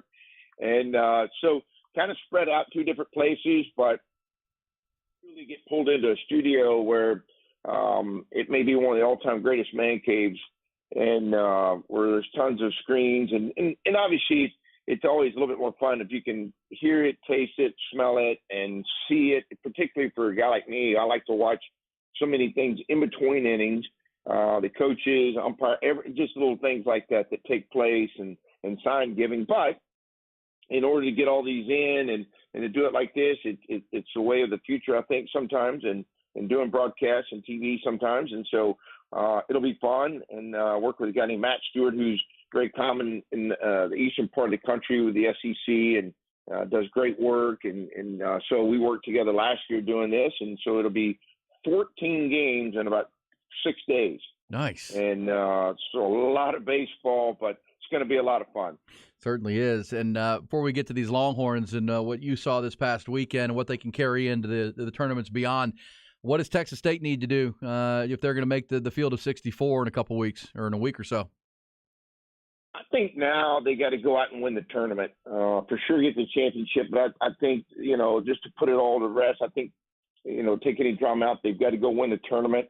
Levi Wells, who was, nominated second team all-conference, and I was a little bit surprised, Chase Morrow, who has been unbelievable all year long, a freshman second baseman with 17 home runs. I mean, I've not seen anything like that before from a freshman to that level, and wasn't the, freshman of the year. So I was kind of surprised by that. A catcher from Coastal Carolina was, but I think still think they've got their pitching in a situation where they can go win that tournament. And a lot of it is, I think they got good enough arms. They've got three guys coming out of the pen that are really, really, really good relievers, and with Dixon and Stroud. And so and Medrano, I just think they have the amount of pitching it takes to go win it. And to the part of Coastal Carolina, who is a possible host, national host. And so then you have Southern Miss, who still thinks they might be, but both of those teams won't overexpose their pitching. So if you get in their side of the bracket, and or if you reach, one of them in the finals, they know they're in. So, they wouldn't, overexpose, bring somebody back on 2 days rest, or overdo it, knowing that they're trying to get their pitching set up for the regional. And so I still think that Texas State's got a great chance to go in there. They've been there before. Got a lot of guys that are still back from the year ago's team where there was such a magical run. So I still think they're pieced up and ready to go make a great run in the Sun Belt tournament. I know Coach Trout feels the same way, but I think they've got enough arms and they've got enough offensive guys. Jose Gonzalez and Chase Moore continues what they're doing, and particularly with Gonzalez, he's able to put them on their back and carry them through a tournament. Ty Harrington with us. We just talked to David Pierce a little bit ago. He was, they're going to head to Arlington, so get the Thursday visit ahead on a Tuesday, which was great to hear him. Proud of his team, obviously, battling through the trials and tribulations of a long season to be playing their best at the most critical moment. Let me ask you this, though, because you've been around the Texas program so much and watching it closely when you were at Texas State. The job David Pierce has done, I know he still has his detractors. Every coach at Texas will. It's such a big spotlight job. A lot of people that didn't like the hire when he was hired still, don't give him a lot of slack. But, man, in what was supposed to be a rebuilding year with a new staff and a lot of new faces, to be the number one seed at the Big 12 tournament, pretty impressive, and silencing a lot of those detractors for Coach Pierce. No, I think it was impressive. I think it was even more than impressive. I think he was a Big 12 Coach of the Year, which, for coaches sometimes is nice, but it is what it is. But to them, because you're ready to keep moving, right, and move on to the next thing. But I think he's done an incredible job. I shot him a text before the game on Saturday, and again after, just, congratulating him, because there's so many pieces of this, between staff, as you guys have all mentioned, has been well documented between the staff, new players, all the great players that were on that team a year ago. Texas loves to use the word, and rightfully so, because it's been used so many times, you reload, and that's very true. And I just think he did an unreal job of pushing his team, finding his team, continually putting the pieces together with his staff, and putting his staff in the right spots. And keeping that motor running. I mean, and never taking his foot off the accelerator and continuing of trying to put this together for it to come together like it did that last weekend against West Virginia. When you look at what happened, in that series when, your top four hitters, Porter Brown and DC and JT and all those guys all hit over 500 against a team that's going to be a national host in West Virginia probably. When you start looking at the defense and what they did, their value of defense never really dropped off. And how ironic was it, the last ground ball against West Virginia was hit to Peyton Powell, who they moved over to third base at that Fullerton series back in California, when they really, to me, the season started pushing forward that weekend. And even though they lost 2 out of 3, they competed really hard, had a chance to win 2 out of 3 there, but they made the move to put Peyton Powell over at third base. And I mean, he has just made third base look like it's been his home his whole life. And then these guys just take off, offensively. Dylan Campbell, to me, that has just been an incredible story about how he started off, and he just kept his belief in him and himself and how he does things and his approach to baseball and his approach to playing the game. And in JT, you can start to see Jared Thompson. The whole time he wasn't hitting very good, I loved watching that young man play first base. He just attacks the game, attacks defense, and you can start to see, I know Craig Way and Keith Moreland are having a conversation. Late March, early April, you can start to see his barrel starting to get into that zone a lot flatter, a lot more often, and he wasn't chasing balls that he was earlier, getting himself out earlier in the year. And you can see that thing starting to line up and start to hit line drives. And my gosh, the last two and a half months that young man has had offensively, it's just been unreal.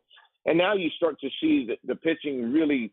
Lucas Gordon on Friday night, did he not just set the tone for what was going to happen on the weekend, and just his ability to command, but his emotional presence that night on Thursday night to let West Virginia and everybody know we are here to win this series and to sweep you guys, and I'm going to set the tone, I thought was just beautiful to watch and fun to watch. And LBJ has been really consistent last month, and now you got the wild card Tanner Witt with all this emotion and all this competitiveness. And now 44 pitches last week, you can kind of guess it's going to go up 10 to 15 pitches every time he goes out there. He's still starting to create more angle on his fastball and his breaker and his off-speed stuff. He's really starting to land more and more often. And he just brings a presence out there where, I mean, that guy, when his spikes hits the dirt out there, he's so excited about everything. I think the team starts to feed off of it as well. And then ultimately, to me, they have played unreal defense all year long, and they have separated themselves from the Big 12 when you start to look at what they're doing defensively above 980, fielding-wise, and that's just unbelievable for college baseball. And that's why they had the chance. Ironically, the game ends, and they win the Big 12 with a well-executed double play ball, which Hurley came in a really, really tight spot. And now how impressive was that? I mean, that thing could have gotten away. Yeah. But he stood in there and made great pitches. Defense played hard for him. Mitch Daly goes in there at shortstop, makes a great play in the hole as a defensive replacement to get the first out to calm things down. And then Hurley keeps coming at it with that sinker slider. And that was well executed bottom of the ninth inning against a really good West Virginia team.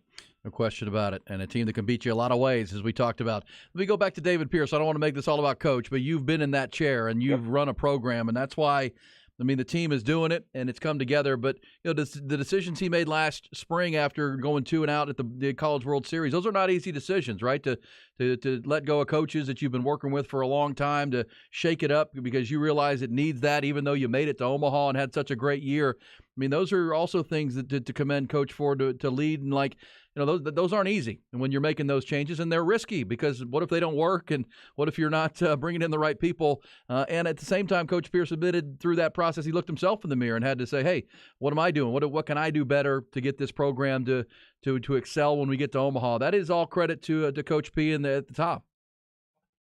Oh, there's no doubt about it. Look, the decisions he had to make are not easy. He's known a lot of those people for a long time. He knows that it changes the course of how they do things and what they are. And that is never an easy decision.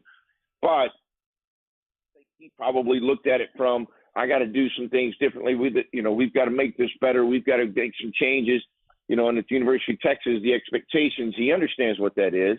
He knows what that's like and what the fans and everybody, the tradition of this great program and, in my opinion, the most, traditional baseball program in the history of college baseball. And so he knows that, and he knew what he needed to try to do to make those things better and to make some changes.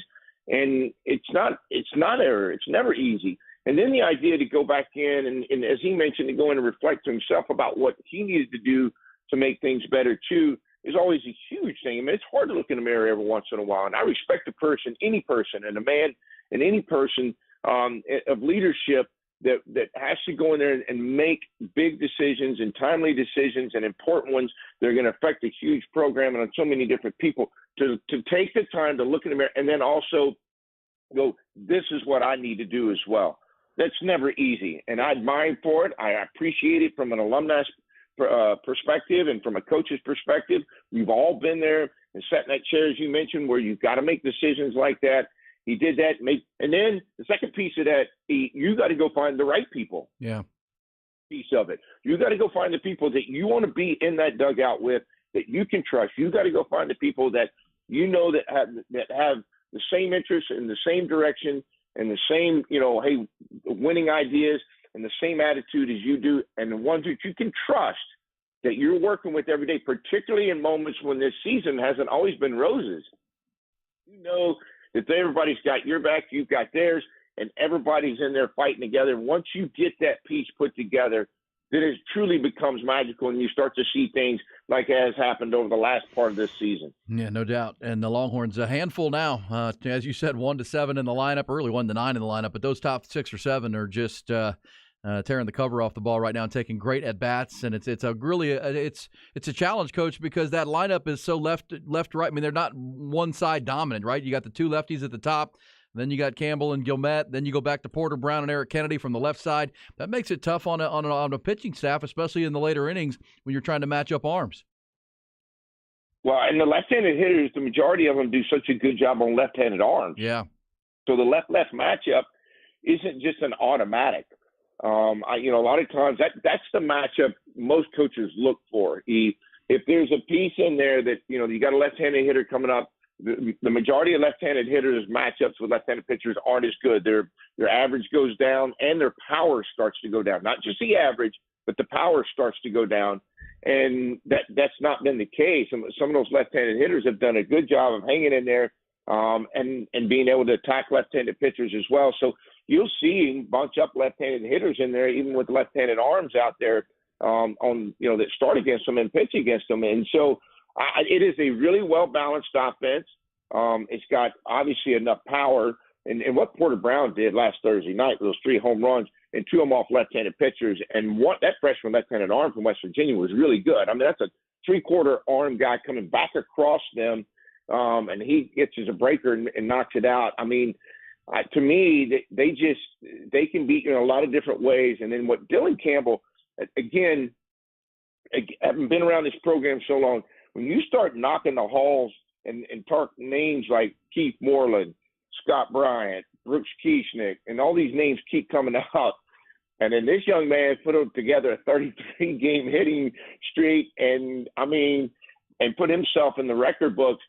That is really impressive, and congratulations to him. It is well deserved. It did not start off easy for that young man, and he has battled and worked and worked and worked.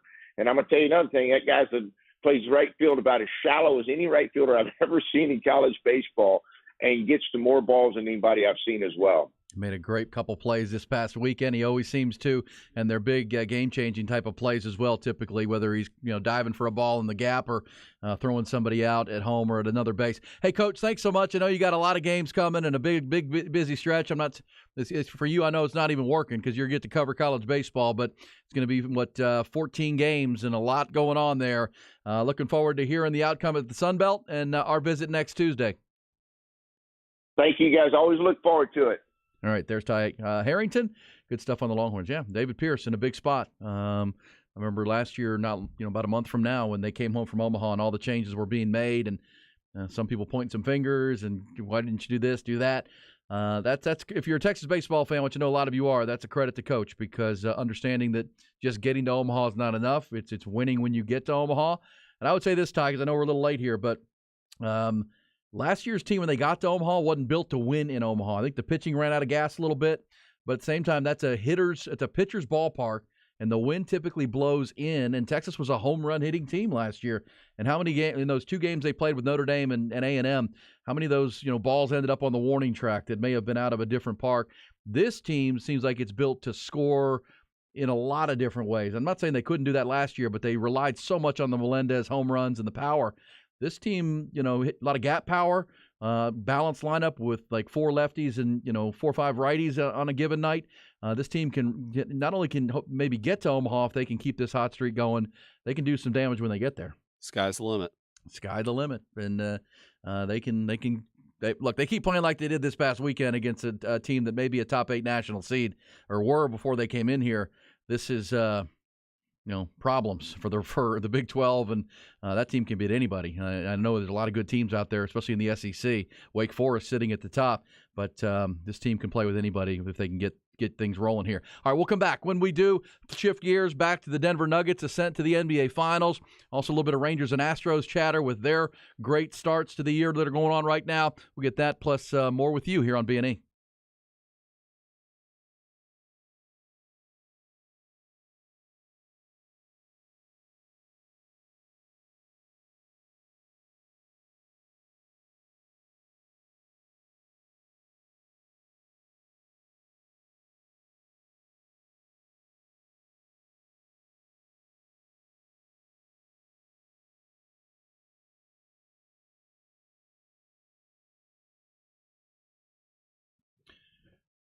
QC Kinetics, folks, make the call. Make the call. And if you live your life in chronic pain, it's a daily thing. I talk about it all the time. Now we're almost to summertime and Memorial Day, and you're still dealing with it in your knees, your hips, your lower back, your shoulder, wherever it is. But it's a chronic situation. It's not going to heal itself. Your only measures right now are to take the pain pills or get an injection every now and again.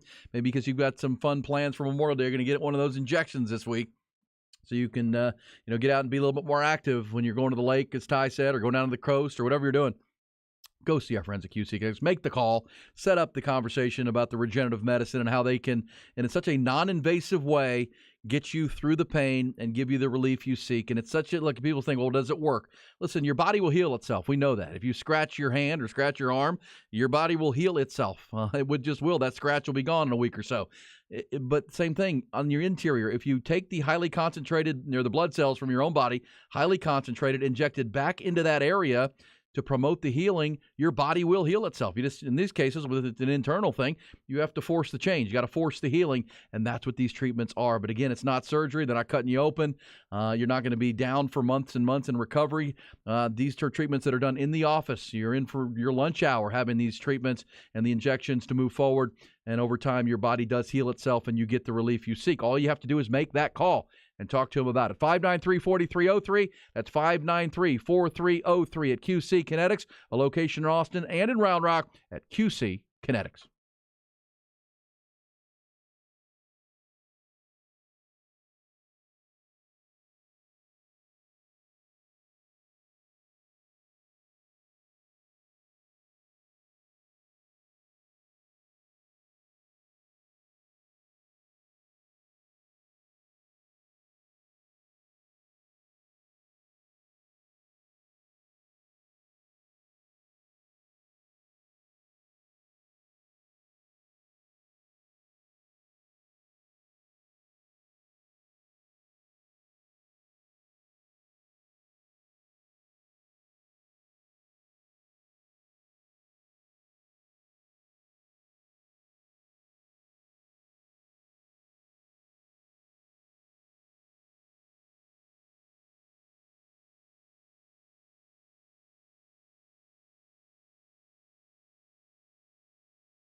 Good conversations this morning since 6 a.m. talking Nuggets, Lakers. Nuggets winning again.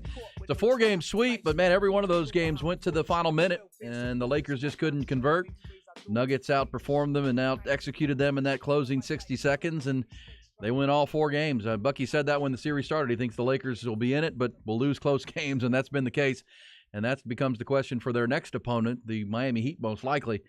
Can they – I mean, that's going to be the challenge, Ty, is to get stops against the Nuggets in big spots, because however the ebb and flow of the 47 minutes of the game goes, it's going to come down to a couple of possessions late. And the Nuggets all year long, and certainly in this series against the Lakers, have shown the ability to get a bucket, and usually created by Nikola Jokic, or made by Nikola Jokic, who hit the game winner last night in a 111 game. Little floater in the lane that turned out to be the final 2 points scored.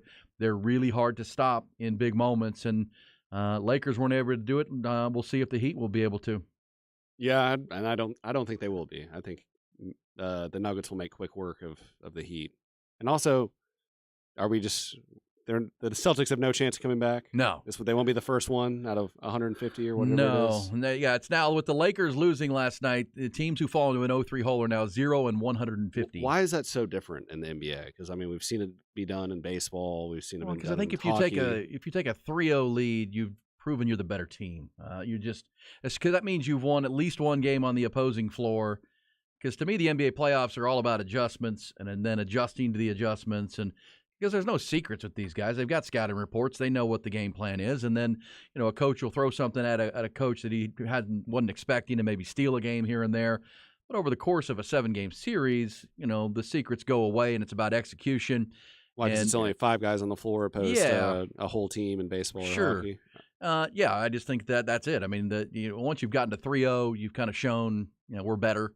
And you may get a game, because it's not always a sweep, but typically, the Lakers could have won a game last night, then losing 5 or losing 6. Yeah, they just went ahead and got it done last night. And my criticism of LeBron James, I think I'm a big LeBron James fan, but I do think he should have been more of a facilitator in those closing minutes. And this is where Laker fans, I think, are pretty frustrated. And I agree with the Blitzer, by the way. The Lakers had a great season to get where they were, to where they got, from where they were in February. I mean, come on. To get to the Final Four, pretty impressive. And the fact that against the best team, they had their chances in the closing minute of every game, and then LeBron was the one shooting the ball almost every time in those closing scenarios, and he didn't make them. I think that people will say he's not clutch, but at the same time, we know LeBron's been very clutch in his career in those moments. But I think he's tired. He's having to play every minute of every game. And at 38 years old, at that point, I would like to see him be more of a facilitator. When he's driving to shoot that fadeaway, I don't think he's ever going to give up that shot. He's always going to be the one that wants to take that shot. Well, but wants to take over at the end of the game. Well, because he was criticized at the beginning of his career for being a facilitator, for not taking the shot, ceding to. Look, Michael Jordan won 2 of his 6 championships by passing the ball to John Paxson and Steve Kerr. I mean, sometimes that's okay if it wins the game. Last night it had to be him, because the rest of the team was not shooting well at all. Yeah, their Hachimura was like 2 for 10. Austin Reeves went 6 for 11. I would have liked to have seen Austin Reeves get a shot in that spot. That would have been my first choice. Well, he's the only guy I trust, especially with D'Angelo Russell. And they knew that. They did. Was. And let's also say that the great second half defense Denver played was a big part of it. They were so much better on the defensive end in the second half than they were in the first. I think I know it's maybe for me, doing what I do, which is observe things and then talk about them. I haven't watched a ton of Denver Nuggets basketball, on a big stage. They haven't been there, right? And the bubble, gosh, I think we've all kind of flushed the bubble down, and because in our own minds even, like, oh, yeah, that happened, but there was so much going on in our world that it's like Mickey Mouse title. Yeah, but it can happen. But as far as your attention to it, you're being glued to the TV during that time. There was so much else going on in our world. It happened, but so I did watch the Nuggets, but this is the closest that I've watched them over the course of a 3-week period, these playoffs. And what the Nuggets are doing are making a case that this is the first of a run for them. This is the first of, now that Jamal Murray is back and healthy and they've got the right coach and staff and support, roster built, that this could be the first of a few runs to the NBA championship for this group. We see it in basketball all the time. When you get the right mix, and especially the right players at the top, you become a fixture. The Spurs did it. year after year. Obviously, the Lakers have done it. The Warriors did it and looks like that dynasty is coming to an end. And it feels like the Nuggets' time. Well, this is the first year they've all been healthy. Right. Well, that's what I'm saying. And it feels like, I'm not just saying for this year, I'm saying for next year. If Jamal Murray doesn't tear his ACL and Michael Porter Jr. doesn't have those back problems, they might have won it last year. Yeah, they could have won it the last 3 years. For sure. Yeah. And because it doesn't look like there's another team out there that's ready to be a dynasty. Phoenix is built around, 2 stars, but Kevin Durant's in his early 30s now. Milwaukee with Giannis, they haven't been able to add the right pieces around Giannis. I think you get the right coach in Boston. Yeah, that could maybe they could turn around. But can they keep the Brown Tatum combination there because they're both due max deals, super max deals? That's going to be a challenge. I mean, what the Heat are doing is kind of an enigma, an outlier, because they're an 8 seed and they weren't great all year, but they've put it all together at the right time. But they only have one superstar, and that's Jimmy Butler. The reason I say the Nuggets could go on a run is they're built with a superstar who's the best player in the game, which is what the Warriors were, right, or what Tim Duncan and the Spurs were. You got the best player in the game, and then you put another elite player next to him in Jamal Murray, which he has proven to be. Jamal also has that clutch gene, loves to come up big in the fourth quarter. And then you just add pieces around it. The Michael Porter Jr.'s who's healthy this year, the Aaron Gordon's a nice piece. And this is what Golden State and the Spurs were able to do. And look, once Tim Duncan had Tony Parker and Manu Ginobili, they became almost unbeatable. Because as we always talked about, you had Tim Duncan anchoring both ends of the floor, and then you had 2 guys in Parker and Ginobili that could always get their own shot. It's almost like having 2 facilitators on the floor at the same time. Manu with the left hand and Parker with the quickness. And you had the consistent role players around even That's those exactly guys. right. And Patty Mills. And then you just inserted the role players, and of course, Pop built the culture. Through the players, and I don't think that's out of the question. And so did Golden State, right? Golden State had Steph, and everything flowed out of he and the other Splash brother there, and why can't I think of his name? Klay Thompson. And then you bring in a Draymond Green in the second round, and you get an Andrew Wiggins, or you just put the right pieces. Andre Iguodala becomes a huge piece, but it starts with the 2 studs and the core. And in San Antonio, you could argue it was 3 studs. I think we're shifting away from the super team model, though, where you put all your assets, all your money into 2 or 3 guys. You're right. I don't. If one of those guys goes down, you're done. I still think it'll be done. Teams will try it. Oh yeah, definitely. But at the same time, I think it's credit to because Golden State was built organically until Kevin Durant joined as a free agent. The Spurs were built organically, and Denver has been built organically. And as long as they got that dude Jokic, 7-footer that can pass like Magic Johnson and score when he needs to, and a player like Jamal Murray, I think they're the team to beat if they stay healthy. You're right about that. And Michael Malone has shown to be a great coach. Now, look, they still got to win this thing. They still got to win one before we start talking about that, and that will be not easy when they play the Miami Heat and what Jimmy Butler brings to the table. But, man, they're special in the way that, being 50 years old now and seeing a lot of these, and when you get Shaq and Kobe, or you get Parker, Ginobili, and Manu, you get the Splash Brothers and Draymond Green, you just become damn hard to beat because you're really good, and you got star players, and we see it over and over again, generation after generation, and you wonder if this becomes Jokic. Look, Jokic has already won 2 MVPs, should have won a third this year. Now he has a chance to put a championship on the board, so you're going to start hearing people talk about him in that stratosphere of all-time great. But he's got to bring home the championship. Look like they're on a collision course with it for sure after what you saw last night and really over the entirety of this playoffs, because they mowed right through everybody so far. Phoenix, 6 games. They lost a couple in Phoenix, but then blitzkrieged them, and they're just really, really good. All right, so that's part of the basketball. We've got the Longhorn baseball and the college baseball debate. We'll come back and set you up for Light the Tower, reset our top stories, and wrap up a Tuesday.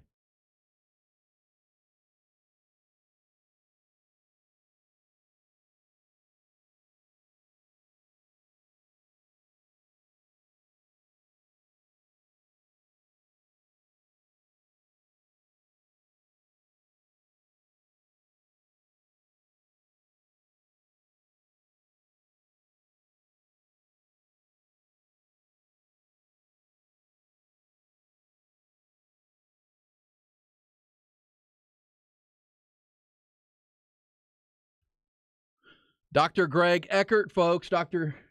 Eckert is my dentist. He's Bucky's dentist and your dentist. Look, get to see Dr. U and his team. Yeah, that's right. Eckert is spelled with a U. Sometimes people get confused, think it's the E, but it's Ueckert.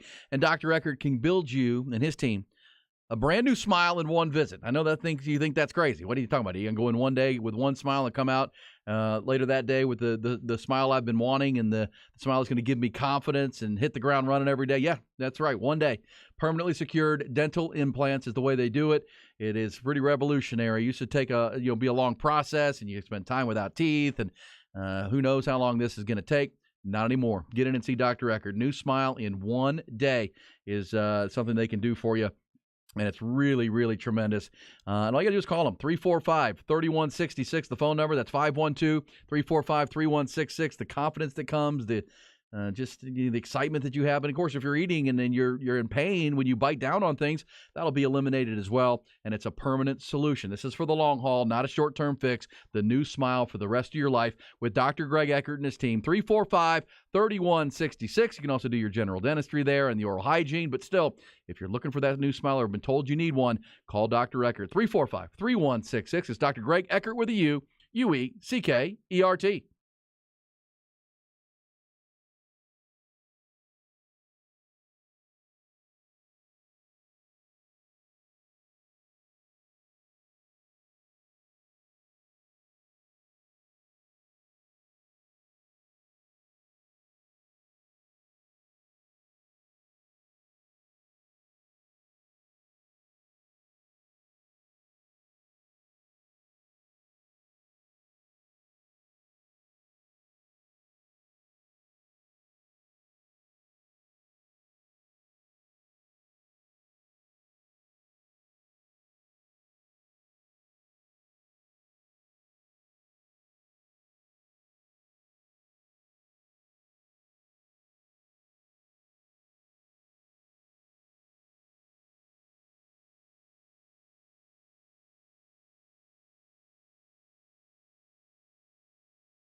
People are great. Appreciate the adamant opinions and agreements and disagreements on the Specs text line all morning long, 337-3776. This guy, as somebody said to me in the first hour of our show 4 hours ago, you must not have watched any of Magic Johnson's career. Oh, I watched all of Magic's career. It was my formative years watching basketball. And so, yeah, when I say it, watching Nikola Jokic reminds me of Dirk Nowitzki meets Magic Johnson. They had a baby, yes. It is high praise for Jokic, but I did watch Magic Johnson. And but you know what? Much like Magic Johnson changed the game, nobody before him, Oscar Robertson back in the 60s, did, but have a big man who could lead the break and play point guard at 6'9". I mean, that changed the game. If you remember when Magic came in the league, they already had a point guard. What was his name? Nate. They had a little point guard, and that led to some friction early. But Magic Johnson needed the ball in his hand, and he became the tip of the spear of the Showtime Lakers and leading the break. No doubt about it. But I'm saying equally watching Nikola Jokic, he's changing the game for big men. He's 7 foot tall. He's got a 7'3" wingspan. This guy leads the break as a center, where he grabs the rebound and then leads the break. I mean, Magic used to do that too, but his passing ability, he averaged 10 assists a game this year, essentially, 9.6 assists. He's averaging a triple-double in this postseason, which means he's averaging over 10 assists in every playoff game. Unless you're not watching, I mean, it's high praise to put Magic Johnson in the same sentence, but that's what I'm watching. Watching a guy with elite floor vision, court vision, and passing skills as a 7-footer. Pretty damn impressive. Hey, Ty, you realize, we got college baseball on the brain. Longhorns will be playing tomorrow, the Big 12 tournament. You realize if Texas can win a couple of games, and as Coach Pierce said to us earlier, go win this dang thing. That's their game plan with Lucas Gordon on the mound tomorrow, and they get to host a regional here. It's very possible that one of those teams in the region is Texas A&M. Let's go. Dallas Baptist is a name. And what if there was a Texas region? Because remember, Texas, if they get there, may almost certainly be the only team in the Lone Star State to host. There's not another team with the resume. Dallas Baptist maybe, but Texas, if Texas gets it, they'd probably take it away from DBU. You could have Texas, DBU, Texas A&M, and Texas State if the, as we heard Ty Harrington say, make a run at the Sun Belt tournament. Wouldn't that be cool? It'd be a fun weekend. That would be really fun. We just saw it in softball. You had Texas A&M, Texas State, and Seton Hall. You could have something like, because they like to keep those regional. And if the Longhorns play well this week, there could be just one in the Lone Star State at Disch-Falk Field. We'll talk more about that tomorrow. Also, the other Wednesday headlines coming next. It's Light the Tower. If you missed David Pierce or Ty Harrington, it's all podcast at hornfm.com.